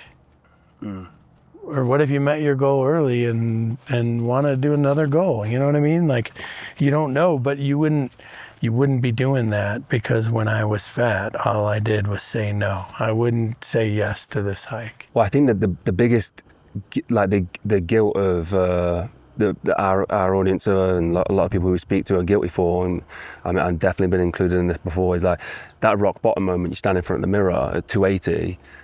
That's where a lot of people go, I want to be world champion jiu-jitsu. It's like, that's not it. Like, you don't want to you're not looking at taking that big leap of faith, or that trying to take that big jump. Right. No. You know, just get walking. Like, you know, and eventually it will lead to, it could lead to that. Well, I started kind of like less dessert. You know what I mean? Like, but people want that grandiose sort of huge goal, you know, I'm going to get shredded and lean and all this kind of stuff. But you're 280, like, you know, just get moving to start off with. Yeah. Right. Get your blood circulating. And then I think a lot of people, they get frozen in, the goal's too big, so there's no point. You know, there's no point losing a pound when I want to lose 100. Yeah. I would say if you want to lose weight, 10,000 steps a day. Yeah, I think that's a great one. Yeah. And that's not hard to do. Yeah. And you don't got to go fast, you know, and the more you walk, the faster you go, you don't even realize it. Yeah, I think 10,000 steps is a great goal for people, yeah. And well, I wouldn't say a day, I'd say like at least 4 days a week. You know what I mean? And then on the weekends, don't eat like a fucking savage. Like, be cool, you know? What's your weight now? I was 204 this 204, and goal for competition is? Probably 192. 190 to 192. And what's the class again? 195. 195. But I got to wear my gi, so. Okay. In your fucking uniform. Wow, okay. 10 minutes before the fight. Yeah, that's different. So we have like a bit of a powerlifting, strongman background, and like you get like 24-hour rehydration. Sometimes do 48-hour rehydration. You can do a lot with 48 hours. Yeah, for sure. Yeah. Well, that's what that dudes do. They like the guy's 280, he cuts down to 220. Yeah. You know what I mean? And then he's back 280 in the ring, and you're like, how the fuck do you do that? Yeah. Some of those UFC guys doing some wild stuff out there. Yeah, so it's right before the match. Okay, when you go. That's good, man. That's a lot healthier. You know that feeling of time just slipping by. You know, do you have that now? Like now that because you've slowed down a bit, you wake up. Do you feel like time? Like do you feel the presence? I think we spoke about that actually yesterday at Top of the Hill. Yeah, I try to stay present as much as possible. I think that's important. Like, yeah, being like trying to be in the moment, not like thinking about the future or the past or all those kind of things. Yeah, just be in the present. Look, it's called the present, a present, because it's a fucking gift. The future, the past, you can't do shit about that. Live in the present. It's a fucking gift. That's why it's called a present. That's why you get presents on Christmas and shit, you know? How do we not live fully hedonistically if we're living for the present though as well? Do you know what I mean? Like, how do we not avoid chasing like the highs all the time? Fucking chase it, man. So you fucking fail, you'd learn something, do it again. Like, you know what I mean? Like, fucking go for it. I mean, I'm not talking about doing crime. No, but fucking live your life to the utmost you can. People see that and enjoy that. And I think it's why I get so many positive comments. I'm just trying to do my best out here on a daily basis. And I think people see that. And doing things that have payoff in the future, like is that something you have to learn over time that works? Because like, you know, like the training you're putting in right now is for a payoff in the future. I guess it benefits you right now too, but I guess some of the amount of work that you're putting in is to try and become world champion. Well, I would say this. I think, especially with your body, nothing happens quick with your body. You want to start losing weight and you're overweight, it's going to take you a while to lose that weight if you're just walking, but it'll come off. It just takes time. People live on the internet to the nearest fucking second, and they realize there's shit out there that still takes time. You know, so as soon as you realize this is it's baby steps in a long game, this becomes a lot easier to do.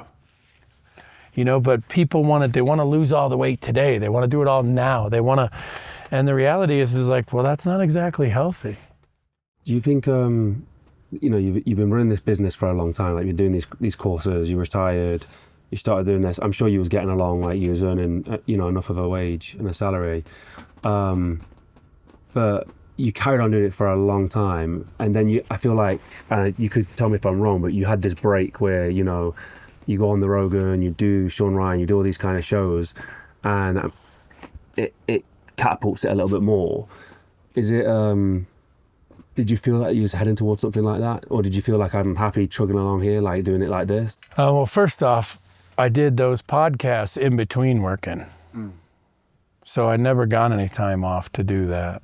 You know what I mean? I'm still hustling it. And I've been filling classes for years, so it really didn't change the amount of people that come to me in general, because I've been doing this for years. I think more people recognize me while I'm out. If I'm at the airport, I mean, we were at a store yesterday, right? I think more people recognize me, but I was already filling classes for years. People already knew I was the best at this. You know what I mean? So everyone thinks like, oh, I bet your classes are full. They were always full. I've been filling them for a decade, right? Why? Because this works and it's simple and it's easy to do. I don't yell, you know what I mean? And I get you in the middle of the sticker. Go to any other shooting class. There's yelling, there's running around. Like, I don't even know what the fuck is going on in some of these places I go, you know? So, you know, I didn't take a break. It's just these things kind of happened out of luck. Like Joe Rogan was purely luck. I happened to be at the F1 kind of hammered wanting breakfast, and that's when I met Joe. And my breakfast was fucking gelato in between two massive cookies. You know what I mean? Sounds good, to be fair. It was. And then like Joe walks up and I'm like, oh, hey Joe. Yeah, nice to see you. Yeah, I'll talk to you later. You know what I mean? I was just worried about fucking getting food. And then he asked me to be on the show, right? it's not like there was a plan. I don't have a fucking publicist. This is all just by accident, by, and I always say, like, when you live by kind of like, I don't know, when you just try to do good every day and you live by just faith of just trying to be good, the universe provides shit to you at times because you're good. And look at where I am. So you're eating gelato sandwich between cookies, right?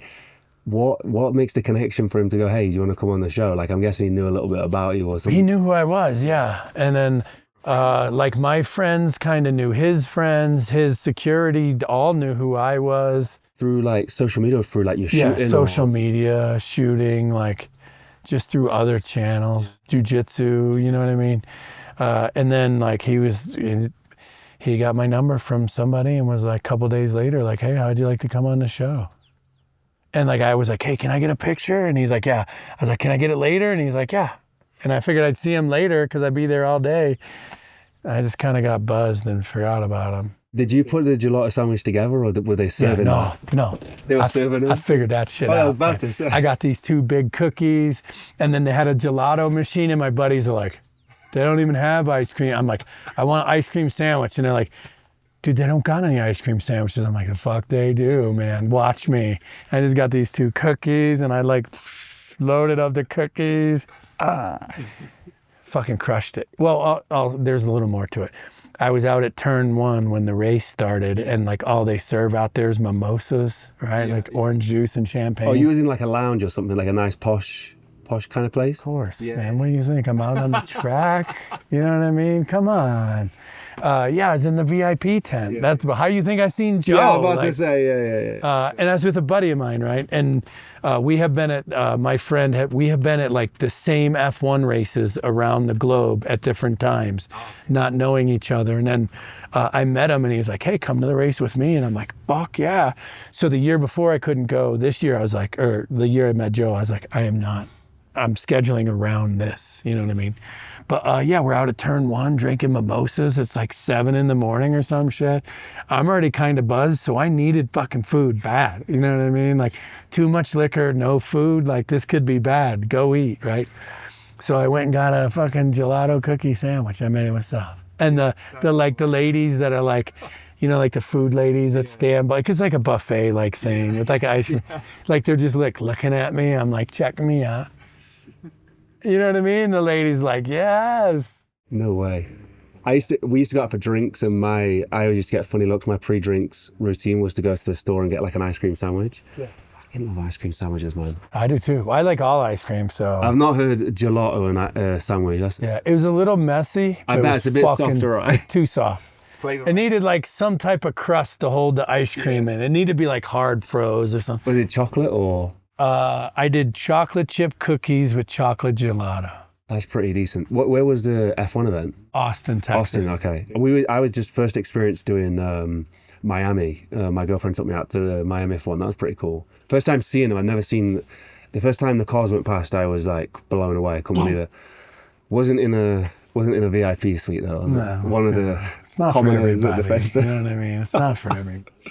So no pre-conversation with Joe, like no like, hey, I'm going to be at the F1. It literally was ice cream sandwich. He comes past. He's seen us eating and came up, and yeah, like a buddy of mine used to work at the comedy club, so I was with people who kind of 6 degrees of like separation. You know what I mean? By the time you was on the show, did you know him? Like, did you know him? Because you seemed like it flowed really well. Like that whole. Yeah. I think that. Well, Joe's a regular guy. He's like humble and kind and like he's easy to talk to. He's genuinely curious. Like I don't think there's a bad bone in that guy's body. Like and like he's generally curious and I think that just makes him great at what he does. What was the experience like? It was kind of surreal, man. First off, I didn't know how long I was in there for. It's like we sat down. He's like, yeah, put on the headphones. It's like, oh, this is the podcast kind of deal? Oh, like, that was straight. I was 20 minutes in, not even knowing we was podcasting yet, you know? Well, okay, let me back up. When I got to the building, you kind of go in. There's some other guys, some security guys. There's guys in there probably work for him. So he's like, okay, you ready to do the podcast? I was like, yeah. So I sat at this table in like where you come in and he walked off and then I was just sitting there and he comes back. He was like, oh, you thought we were going to podcast here? I was like, I don't know where to go. And he's like, dude, we got a whole room for the podcast. Come on, right? And he's like, wait, you never seen this place? And I was like, no. So he showed me this whole place.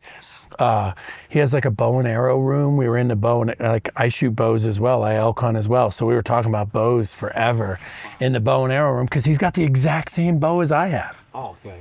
So I'm like, wait, is this a Hoyt? And he's like, yeah. And I'm like, this is what I use. And he's like, wait, you have bows? So, and then we were kind of like walking around talking through the facility and he just kind of sat down. And so I sat down and he's like, throw the headphones on. And then like, holy shit, we're doing this. You know what I mean? It was on. What's the facility like then? So you got boat. It's fucking massive, man. He has like a fucking whole UFC gym and it's beautiful. It's the nicest. It's like the man cave I always wanted, you know? Just for the podcast, like for him, for like, was he like, oh, if you need to use the gym, like go do it? Like, what's the purpose of the other stuff outside of the studio? For him to work out. He works out every day. Like he fights every day. He does jiu-jitsu. You know what I mean? He does all his own shit. So I just imagine he does it at work. And you said next time you're trying to get a roll, Yeah. Yeah. And he said he would. How competitive is Joe at jiu-jitsu versus like what you do? Like, is it is he doing stuff like worlds or? Oh, Joe could probably win worlds. You know what I mean? Yeah. Like he's been doing it for years. He's a black belt. I mean, he's a legitimate badass for sure. Yeah. So then what was on the other side of that? How did you knew Shawn Ryan through career? No, I was working and I was going to a competition camp that was near him and they called us and my assistant was like, well, we're going to be in Nashville these dates. If you want to do it, we'll do it then. And they agreed. And was that a completely different experience, I'm guessing, from the Rogan? Yeah, totally different. Shawn is like kind of quiet. He asks you the question, he wants you to answer, and then he's quiet, which is more like a psychology visit. I'll give you my best Shawn Ryan. Here's my best Shawn Ryan. So, tell me about your mother. That's a good impression of Shawn.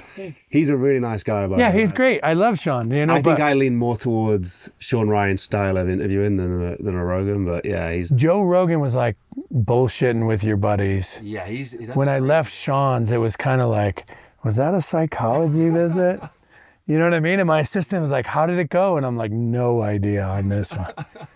You know what I mean? And she's like, what are you talking about? I'm like, I feel like I just got shrunked in a psychology visit, you know? And she's like, yeah, whatever, right? I loved both. I loved both episodes. I thought they were both great. Yeah, like I thought the Shawn Ryan show was fantastic and the Joe Rogan, you just kind of... But Shawn's great, but he's got it's a different style. Yeah. It's Shawn's style.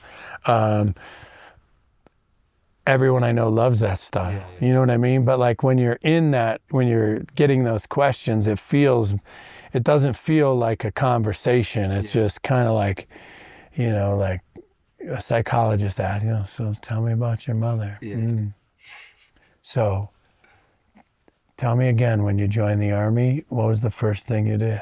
You know what I mean? And you're like, I don't know. Like, but it's just a different style, right? I like Shawn a lot. He's a nice guy. I still talk to him. I think he does great for people's businesses as well. Like I think he's really intent on that and like making sure that people are aware. Man, the Shawn Ryan show has been nothing but above board with us. Like they still show my little clips. Like they've been great. I love Shawn. You know? So just this is an interesting thing to me as well. Is like both the shows you'd not really seen, even the Rogan you'd not seen much before going on it. Podcasts? I don't watch that shit. I'm fucking busy. Do you know like what I think so interesting is like people are so hungry to be on those shows and to do those shows and like, you know, probably pounding Joe's door down and you've not even seen them and got invited. Are you a believer in like, you know, we spoke about having faith and trusting the process and all that kind of stuff.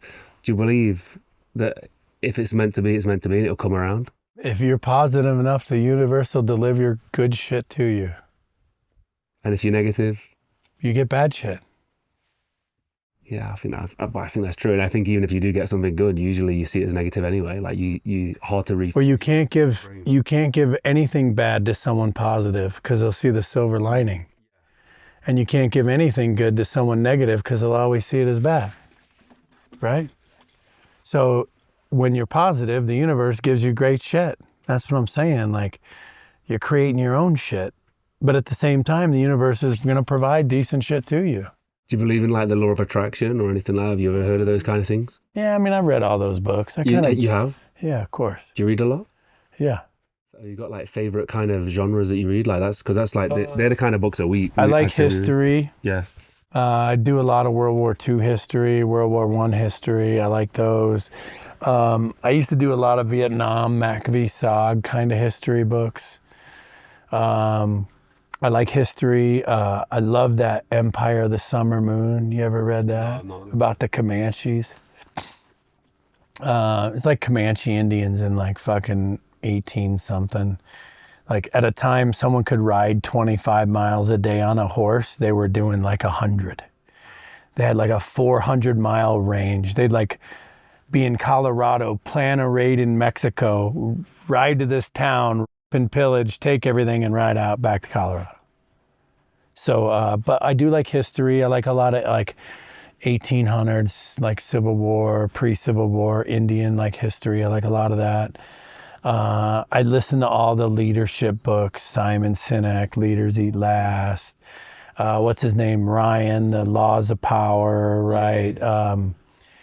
I've done them all. I've done it all. Wow. Okay. So the leadership stuff. What was you doing that before you was a leader in your job, or like is it something that you done afterwards? You thought you wanted to get? When I was a sergeant major and I worked with a lot of generals and colonels, they'd have their reading lists, and at first I thought I was stupid. I'm not reading your stupid fucking books. And then I started reading the books and doing their reading lists only so like when they were talking, like, Sergeant Major, did you read the book? Like, yeah, I read it. It's fucking stupid. Complete waste of fucking 6 hours of my life. What do you mean? So I started reading the books just to fucking know what these guys are like pontificating about because they're fucking royalty and they're better than you. And let's pontificate. How about we get back to fucking work? You know what I mean? You ever heard of fucking work?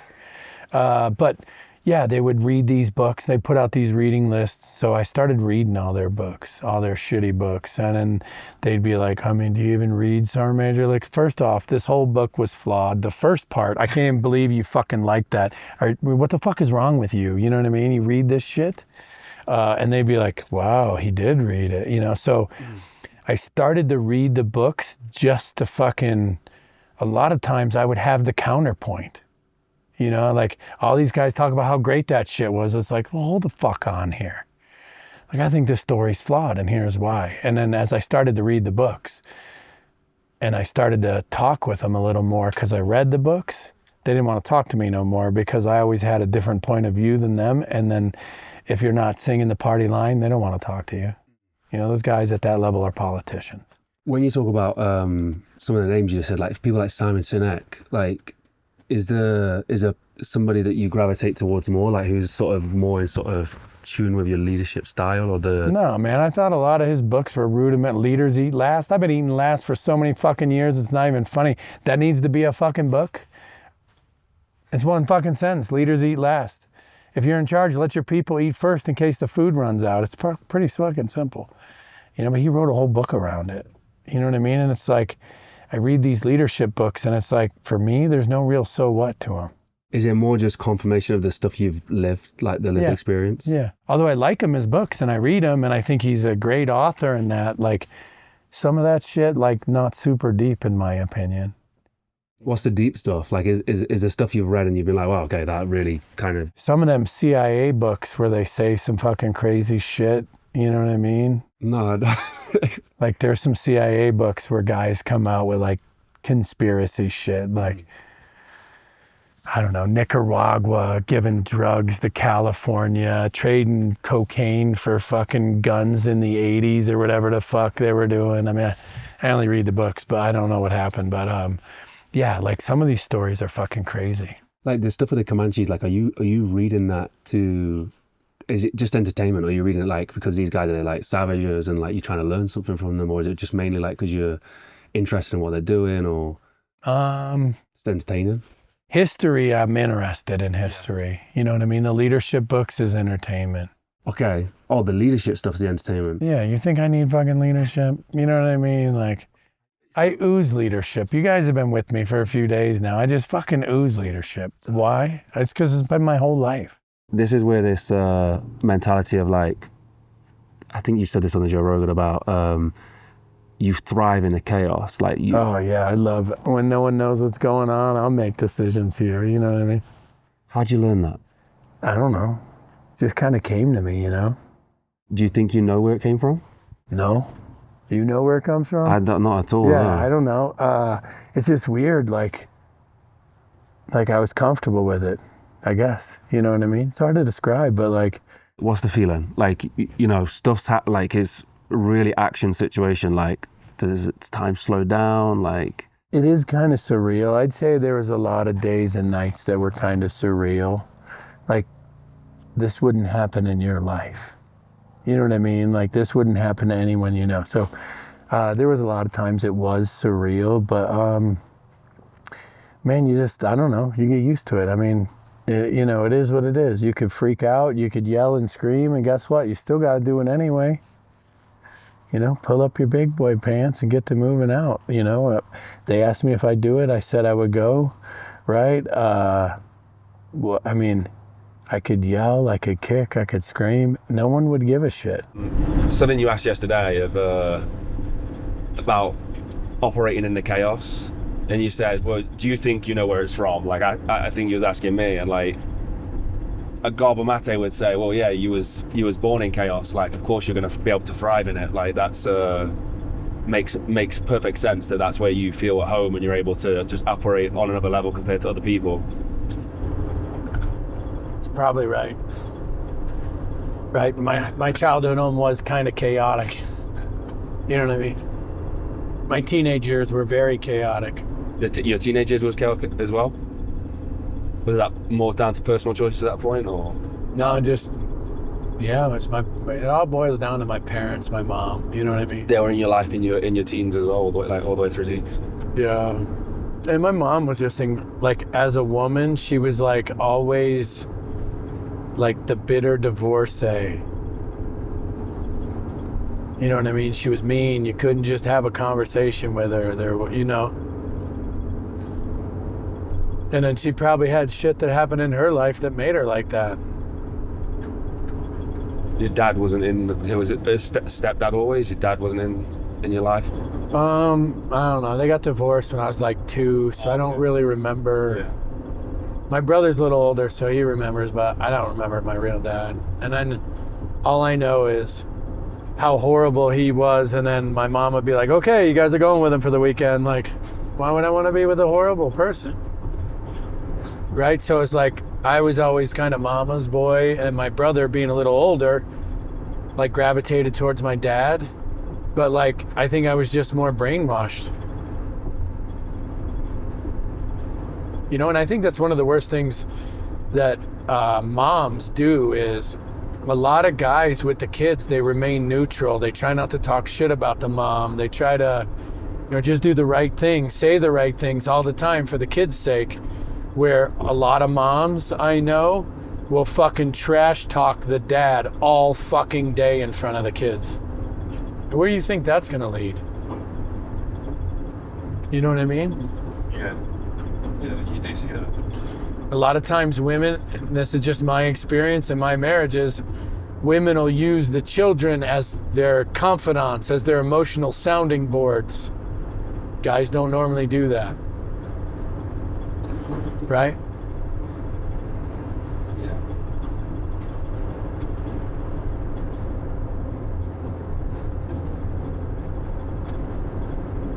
So you spent your later teens with your mum as well? Was that, I mean, at that point, like, I feel like you start to become an adult, you know, that's a real tricky time for a kid. Was your mum better at that point? In those later teens? I don't know about better, but she couldn't control me. You know what I mean? She couldn't fucking beat me or hurt my feelings like when I was a little kid. You know what I mean? And what's she gonna do? Yell at me? You yell at me anyway. So fucking what? You know what I mean? Like, oh, you're yelling at me again? Okay. Like, water on a duck's back when I was a teenager. So it's more of a case of just seeing somebody who was quite a negative bit of person. Yeah. Like being around that. What age was you when she died? Let's see. Maybe 45. Oh, okay. Did it impact you? No, I didn't shed a tear. Cried like a baby when my dog died. Didn't shed a tear for that lady. It is what it is. I guess I just been like to so many army funerals and seen so much death that like people dying, it fucking happens. You know what I mean?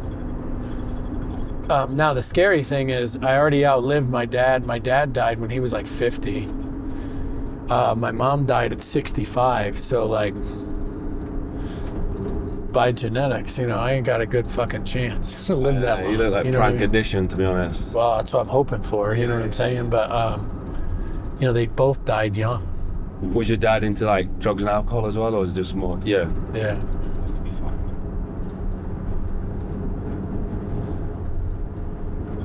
And when so your dad died when you was, I'm guessing, in your 30s? Yeah. Yeah. Was that upsetting at all? No. No?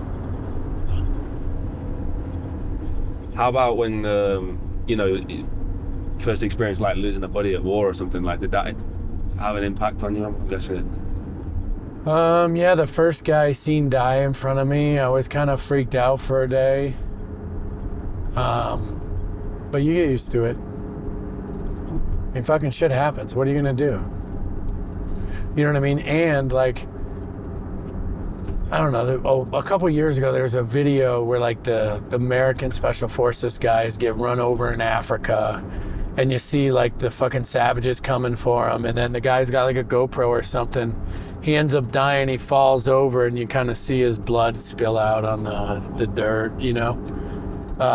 A lot of guys, veterans, I'm not gonna name any names, on the internet were like, this is horrible, they shouldn't show this on the internet.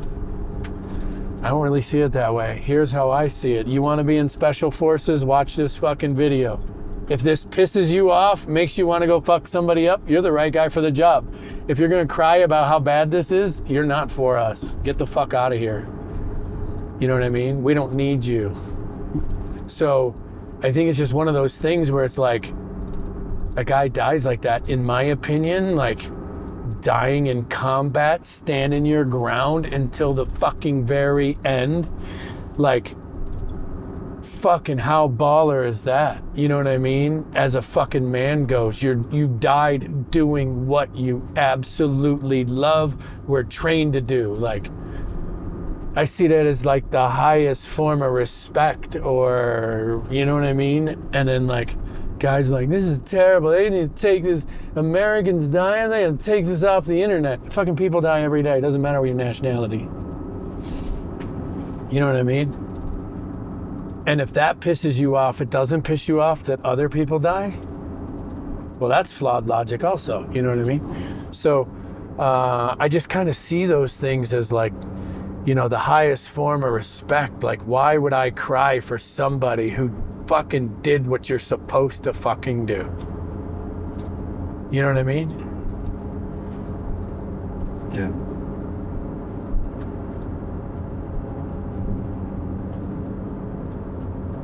Yeah, and if you were the one out there crying about this, you're a pussy. You know what I mean? What do you want me to say? Like, I don't see it that way. We can still be friends, you know what I mean? But like, I don't see it that way at all. It's the highest form of respect. There's no more honorable death. I mean, you're a soldier, you're a special forces guy, you're a commando, call it whatever you want. This is the highest form of fucking death you could have. Name a better death. You know what I mean? Dying in your sleep when you're fucking 90, fucking grandkids won't even give you the remote control, you shit in a diaper. Like, is this the highest form of death you could get? Like, you know what I mean? Why did they take the remote control off you? Because you're 90-some and you watch crazy shit, so no one wants to give it to you, you know? Don't give grandpa the remote. No one wants to watch his shit. So then the health stuff that you do now, like the diet, talking about breathing, like I'm guessing you've looked into breath work, you do the ice baths. Like, did you start studying that before you've always had a sort of lean towards looking at the health side of? I started with breathing and walking. I think it's interesting because you're macho man, people see you from that side, but you like taking holistic approaches to, you're out in nature, you're doing breath work, you're walking, like all that kind of stuff. Like, is that lost on you, like the irony that you're doing that, or have you always kind of had a lean towards? Well, I would say this, I was in the Army, I took all the shots I had to fucking take, I never complained, you know what I mean, I hardly ever went to the doctor. When I did, it's because I needed something. And then I realized, like, you know, when I retired and I was taking painkillers and the VA was giving me pills and shit, I realized, you know, they would tell you, you know, better living through science, take the medicine. But the medicine only treats symptoms. You're not actually solving a fucking problem. You're just treating the symptoms. It's like you got a flat tire, so you put air in it every day, knowing it's going to be flat tomorrow. Does anyone do that? No, because you got to drive to fucking work, get the tire fixed. I got to drive to work. I don't got time to fucking put air in a flat tire every fucking day. That's what medicine is. You know, so I realized, like, you know, the, you know, big pharma or whatever you call them does not have my best interest in mind. They got profits in mind. And look at the opioid crisis. Look at the fucking COVID. This is all manufactured fucking shit by people that don't really fucking have good morals or don't give a fuck. One of the two. I mean, you know, so I told myself I would be better. And when I stopped taking the medicine, I realized nature is going to provide me with medicine, food. I stopped eating a lot of sugars. Imagine this, my pain goes away. You know what I mean? I eat meat, I eat fruit, I eat vegetables, right? I'm healthier, I feel better. I lose weight, right? It's easier to lose weight when you only eat meat, fruit, and vegetables. Like we talked about this. It's hard to get the calories and proteins you need when you're eating real shit. But you drink fucking fruit juice, fucking all the calories you want, right? Like all the sugar you want, right? So we're so used to having like things out there that are the easy button, we forget that there might be something actually better. We always want to hit the easy button. We don't want to do better. We don't want to be better. I just want to hit the easy button. You know, and I just got tired of hitting the easy button. And it was like a positive feedback, like you noticed that you were pain-free, you noticed that you were losing weight. Yeah, my pain was going down, my weight was going down, you know what I mean? And I did it one step at a time. I never fucking starved myself or fucking ran myself into the ground. No, I walked. I did my 10,000 steps. And then when I got good at that, I did 20,000 steps, you know. Food, you know, I try to eat good food, you know. I try to take as little medicine as possible, right? Like, you couldn't get me to take a Motrin. What's a Motrin? It's like anti-inflammatories. What were the painkillers for like injuries and stuff? Yeah, inflammation and painkillers is what they gave me. How does that make you feel, like taking those? Fucking great, man. If you want to lay on the couch, you fucking party all day and not move, like it's fucking great. Like if you want to have a life or any quality of life, you can't take those painkillers and have fucking good quality life. Do you remember how long you was taking them for? Years. I took them for years. I've heard like it like almost like numbs. Yeah, that's why it lasted years. It numbs you up and like time slips by and then you're fucking fat and you're miserable and you know what I mean? And it's all because of the pills. Kind of numbs you. So then, you feel like you lost those years or? Yeah, fuck yeah. 100%. I was fat. I was out of shape. I didn't do as much as I could. I wasn't, you know what I mean? Like there was a time where like, fuck, I taught like maybe 6 classes in a year then. Like now I teach like 100. And I was healthy enough to teach 6. Now I teach 100. Like, I'm telling you, it was miserable. It wasn't quality of life. You know, maybe there is better living through science, but just taking the pills blindly, like, not the way to live. Give us a bit of context to the pain that you was experiencing. Like, have you got a story of? And I've heard the story of how you hurt your leg. What about your back? Do you know what that was? Man, sometime in like 2009, my back hurt. I was dating this girl, and she was like 110 pounds soaking wet. I go to her house for dinner, right? And I just kind of like, my back was hurting a little bit, so I laid on her living room floor. And she's like, oh, your back's hurting? I'll rub it a little bit. Where's it hurt? And she sat on my butt, not even my back. And when something happened, I didn't know it. When I went to get up, I couldn't get off the floor. Like literally, I slept on her living room floor. I'm like, don't move me, just bring me a blanket. I'm like, I fucking slept. You know, I work on a compound where strangers can't come in. I couldn't drive myself to work, so I had to make some phone calls to have this girl drive me to the clinic, right? So finally she drives me to the clinic. I go see my doctor, right? And they sent me for MRIs and shit, but when I walked in there, I'm like, you know, he's like, hey, what's going on? And I told my doctor, hey, my back hurts. He's like, what happened, right? And I was like, I went to this girl's house after work, right? Told her my back was hurting. She kind of sat on my butt to rub my back. And like, that was it. And the doctor looked me in the face with the girl standing in the room, and he was like, you like them bigums? And I'm like, you know what I mean? I'm like, the girl that sat on me is right here, doc. And he's like, oh. But like, army guys like big girls. Well, I don't know, you know what I mean? But so I go get later that day, she drops me off, she's gotta leave. I'm in the clinic, I go get MRIs and shit. This orthopedic doc comes from the hospital, it took a couple hours, fucking popped my shit. It hurt, but like I was back to kind of normal. And then my doctor gets the MRIs and he's like, when did you break your back? I'm like, you've been my fucking doctor for a long time. When did you tell me I broke my back? He's like, I've never told you that. And I'm like, well, that's kind of what I know then, isn't it? And he's like, can you think back to a time your back really hurt? And it goes back to like 2004. My back hurt. I had to go see the physical therapist, which we called man hands. Man hands made me worse. She's like, I'm gonna work on your back. It'll probably hurt a little bit. Lay here 10 minutes. It'll get better. It didn't fucking get better. And then like she had to go home on like emergency leave or something. And I was just relieved that I didn't have her fucking with me anymore. And I just always sucked it up since then. What, from jumps or something? Or? Yeah, jumping a wall, climbing walls, whatever, and more fucking. Just over time started to.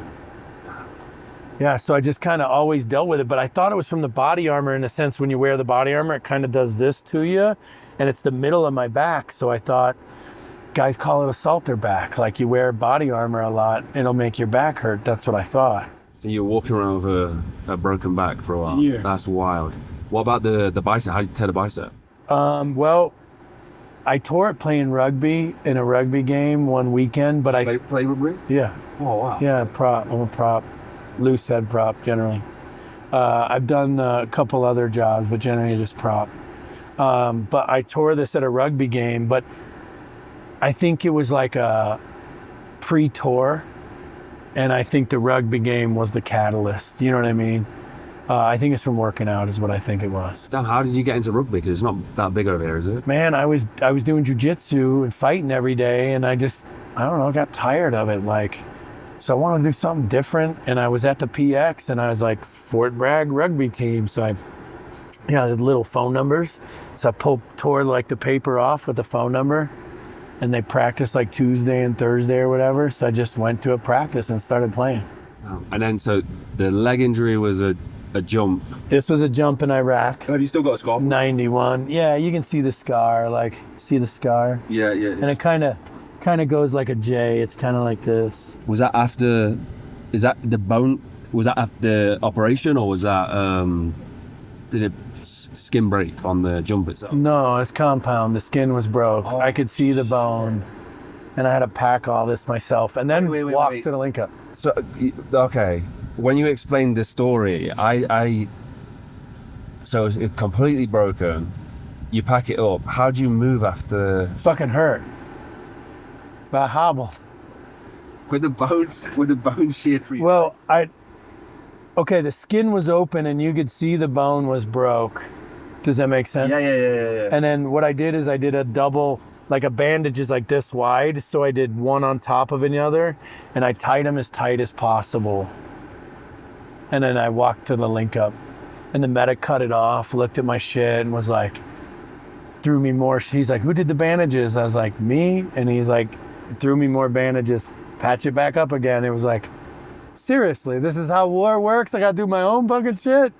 What the fuck we got medics for? You know what I mean? But I did it anyway. I patched it all up.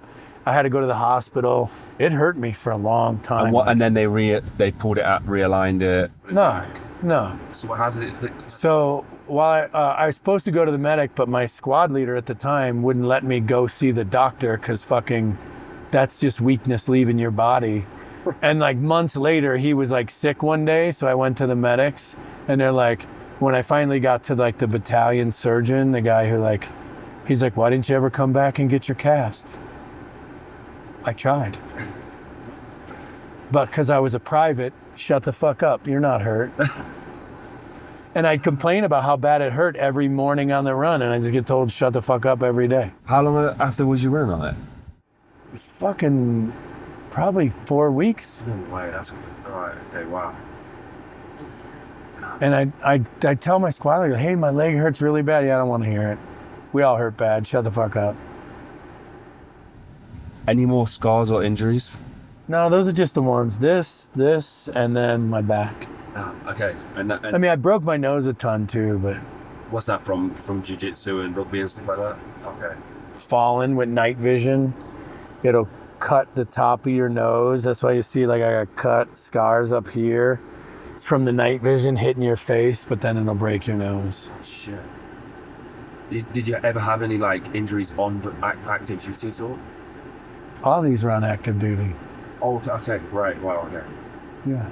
So you just be there with blood streaming down your face, cracking on with the mission. Happen nightly, like. I bet that looked great. You come busting through the door with fucking blood on your face. Well, you know, there's other nights where like the first solo mission I did when the assault force came in, like one of the guys, like something happened, he broke his nose, and it was kind of like, I'm like looking at all the guys, I'm like, dang, hit you tonight, huh? And he's like, fuck it. You know, it's like fucking blood all down his face. But yeah, broke his nose. Wow, okay. So, I mean, properly battered up, and you've obviously tried therapy, you've done loads of different things, and then stem cell has been like it's like a light bulb, night and day kind of thing. Night and day, man. It's life-changing. You know what I mean? And I wonder, like, how much of the stem cells went to my brain to heal like TBI, concussions? How much went to my liver to fucking heal whatever the fuck I was doing, drinking my way to the bottom? How many went to my kidneys, right? So it's like, I was actually thinking this morning. What happens if, like, for example, my knee never gets better? Do I go to stem cells again? You know? And if my knee doesn't get better, where did the stem cells go? Because obviously there were some fucking places, right?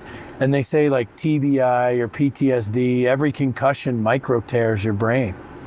God only knows how many fucking micro tears inside this fucking bucket. You know what I mean? Like, so. What's the numbers on that for you? So the TBI stuff, working with explosives, all that kind of, was it a lot of the training stuff that you would do and it would create concussions in the head? So did you get any statistics on what that was, how it was affecting you or anything like that? Not then, you don't. It just is what it is. Nowadays, I think they track it. I would hope they track it, but in my day, no one gave a fuck. How many was you doing? Like, how many kind of concussions would you be receiving, or traumas to the head would you be like getting? Fucking hundreds. Every night you're blowing doors. Every night you could fall down. You know what I mean? Like, you could bump your head on fucking inside the armored vehicle. Like, so much fucking shit. You know, it's a rough life. What is the blowing doors, like, is that the one that's like creates the most concussion? What does that feel like when you blast a door? It's like microseconds of intense pressure.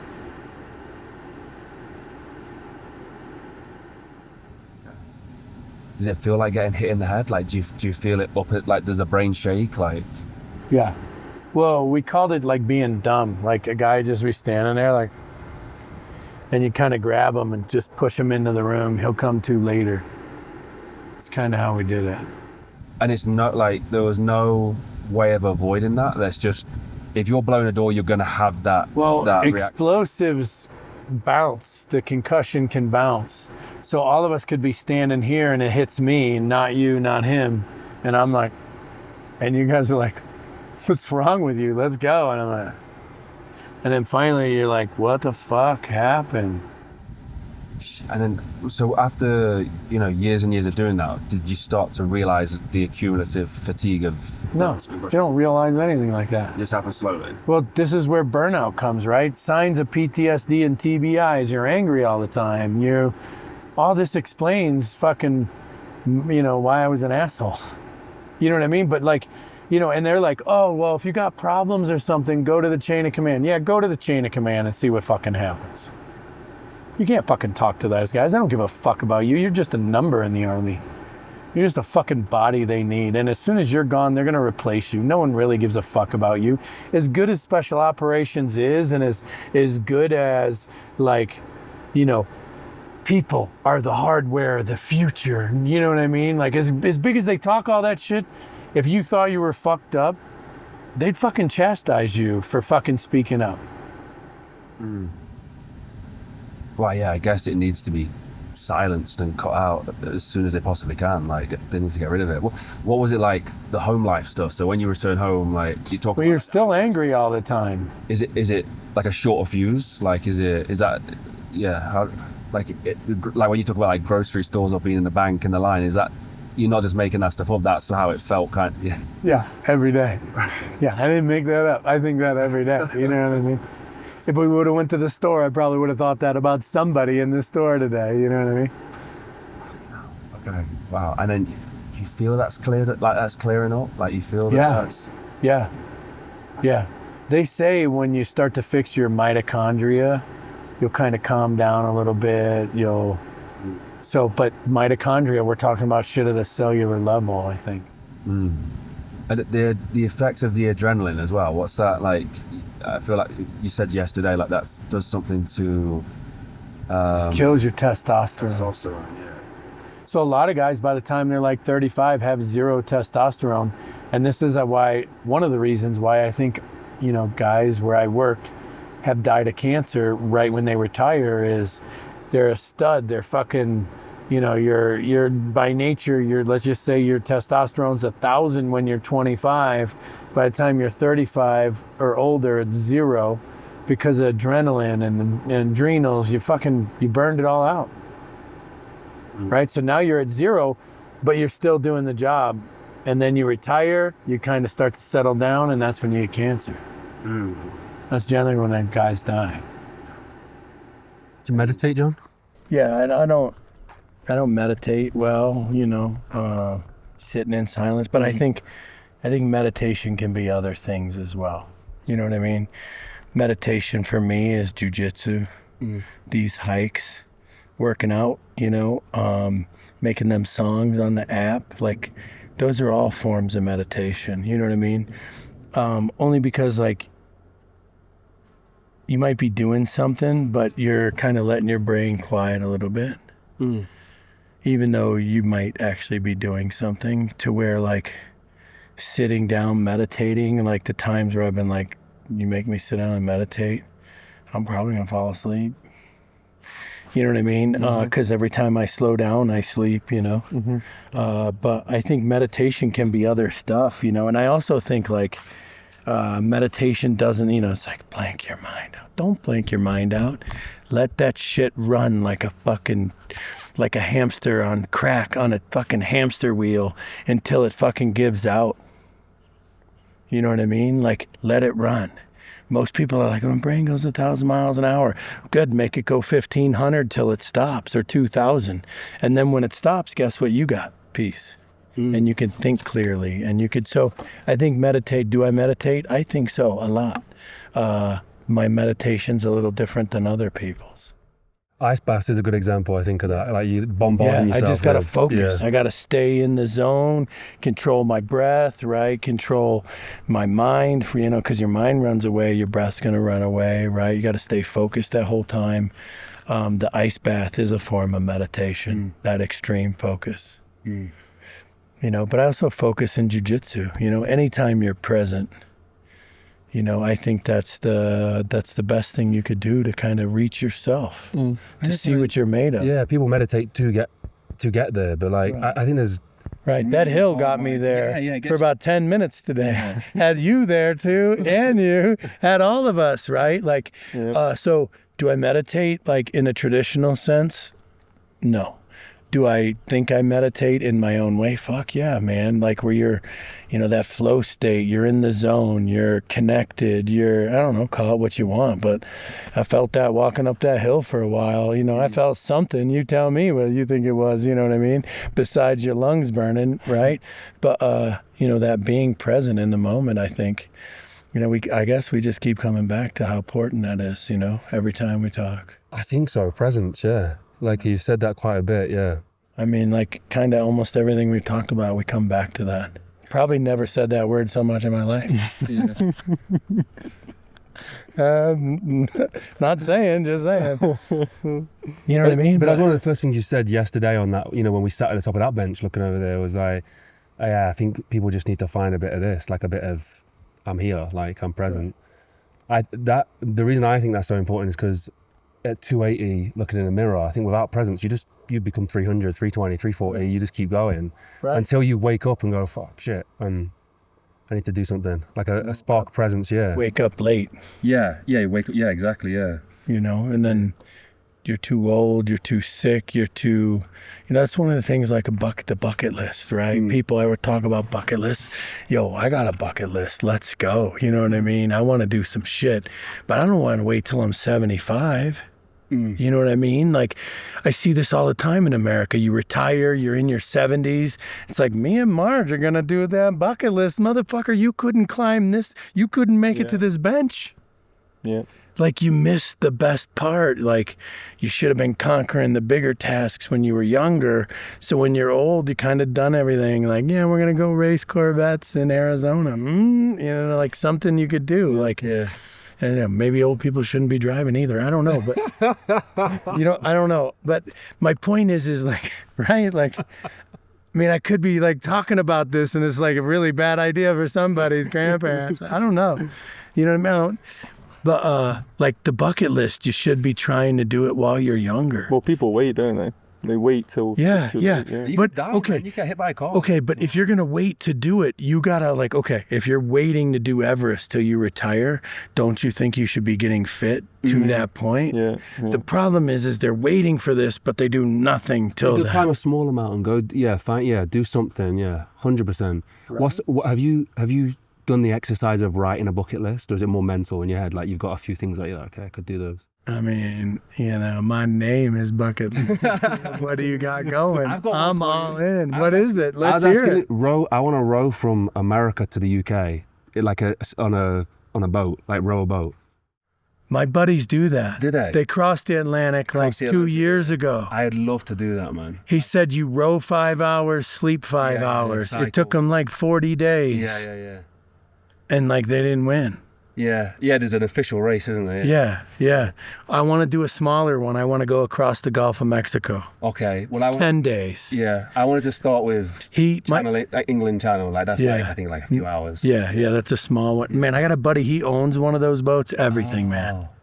I'll have to. Yeah. In contact. Yeah, I will. I've been wanting to do that as well, but I'm not up for the 40-day thing. 40-day, okay.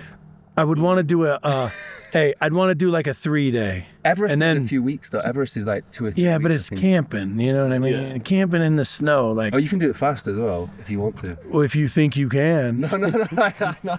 Get out of that fucking mountain's littered with motherfuckers who think they can do it quicker. With technology. Yeah. Oh, yeah, technology. That'll fucking help your corpse on the side of the trail when the thaw comes. You know, the only reason they find it is because you got that red jacket. I mean, like elevation, you know, like elevation tanks, like you can use high elevation, so you can skip base camp accumulation, like you can get on a quicker. I was like, you can do it your way. You can definitely die, that's for sure. I'm gonna take the 3 weeks if that's the choices here. Like, how long was the Saddam stuff happening for? Like, how long was the whole process from when they said they wanted it to, like, all the work you guys put into it? Man, maybe 2 years. I mean, It's not a bad deal considering it took the fucking SEALs 10 to get bin Laden, and that started first. And I'd say Saddam and Zarqawi were harder targets than bin Laden. And whoever took over for AAM took over for Zarqawi, and all the other shitheads we fucking got rid of.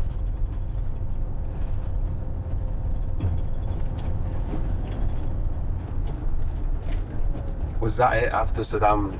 After you guys captured Saddam, was that it? Was there still big names to... Fucking Zarqawi was the militant arm of Al-Qaeda in Iraq, which then turned into ISIS with a couple of his top lieutenants. What was the Saddam thing for? Was that more of a governmental thing, like the pushing the guy in? Yeah, the fucking United States wanted him gone. Was it helpful to the war? What do you mean? Like, was it helpful to get rid of Saddam? Long term? Long term, yeah. No. Fuck no. It's the worst idea ever. I mean, don't get me wrong, I loved being in Iraq. I had a great time, did whatever the fuck I wanted, but like, the world ain't a better place now with Saddam gone. Saddam kept the Iranians in check. He was actively engaged with war with Iran while they were at war with Iraq. They weren't fucking blowing up shit in Europe or here or fucking around in Israel, Hamas, right? Like, they couldn't do those things, but as soon as Iraq was kind of tame, it left them unchecked to do whatever the fuck they wanted.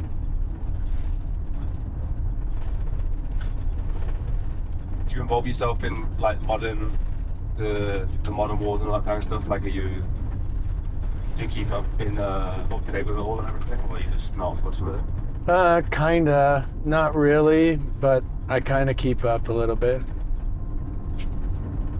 Sheriff of Baghdad. I mean, I know how he got it, but I think it's an interesting story for the documentary. Like, how's that come about, the Sheriff of Baghdad? Yeah, this guy made T-shirts that were like Sheriff of Baghdad on the back. It said Sheriff. It was like a sheriff shirt. This is legit for the Sheriff of Baghdad, these T-shirts, or this is... No, a guy made these as a joke. Right.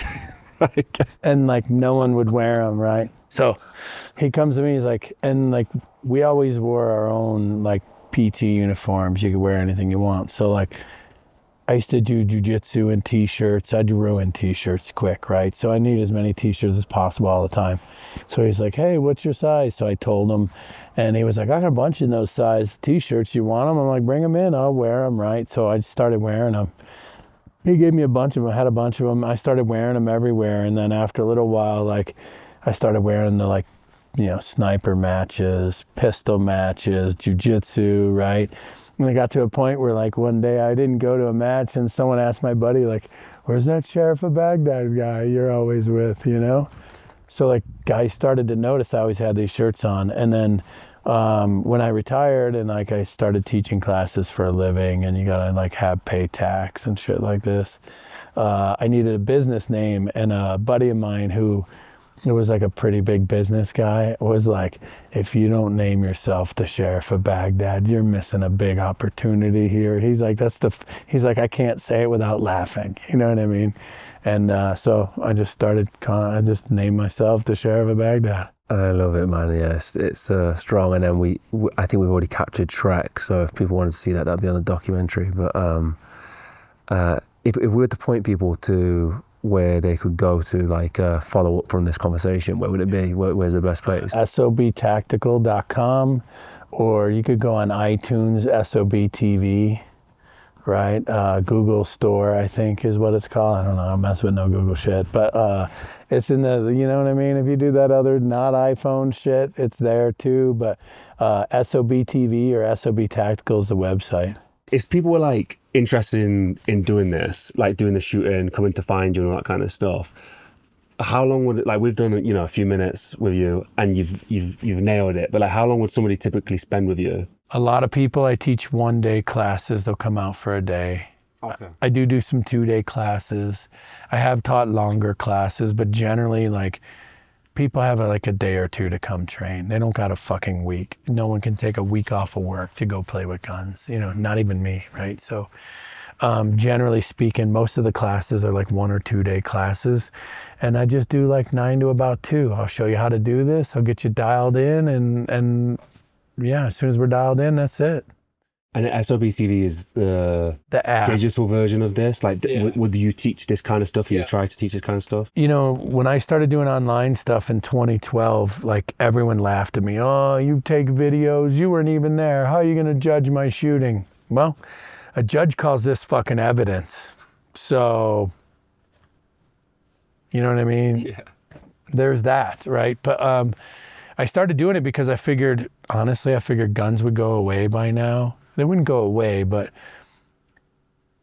you wouldn't be able to drive to a range, because if you got caught going to the range with a firearm, this is a felony. And if a regular guy gets busted for a crime, he's probably losing his job. He won't be able to fucking have any income. It'd just ruin your fucking life. So I figured I'd start a way where we could train like online. You know what I mean? Like, where you didn't have to go anywhere with your gun. You could train at home. And that's really why I started this. And then COVID hit. I was the only one that had online shit. Wow, okay. But the app is just me trying to make videos explaining kind of the things I showed you today. Is the leadership stuff on the app, or is it all gun based? The app's all kind of gun stuff. There's a few other things on it, but it's pretty much gun stuff.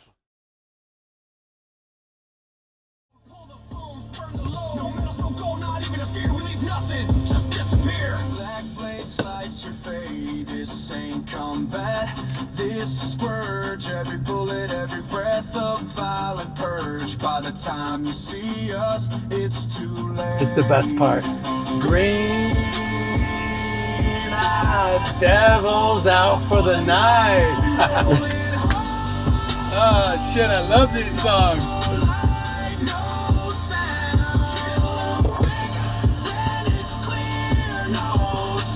The green-eyed devil, that's the night vision? Yeah. Yeah, that's cool, man. I'll turn this down, hold on. That's what the savages used to call us, green-eyed devils, because in the dark, right, you got your night vision on, but you'd see the green glow from behind it. So all the savages call us green-eyed devils. Wait. The enemy called you guys the green-eyed devils? Yeah. Bro, that's crazy. Yeah, so that's the best part, I think. That's cool.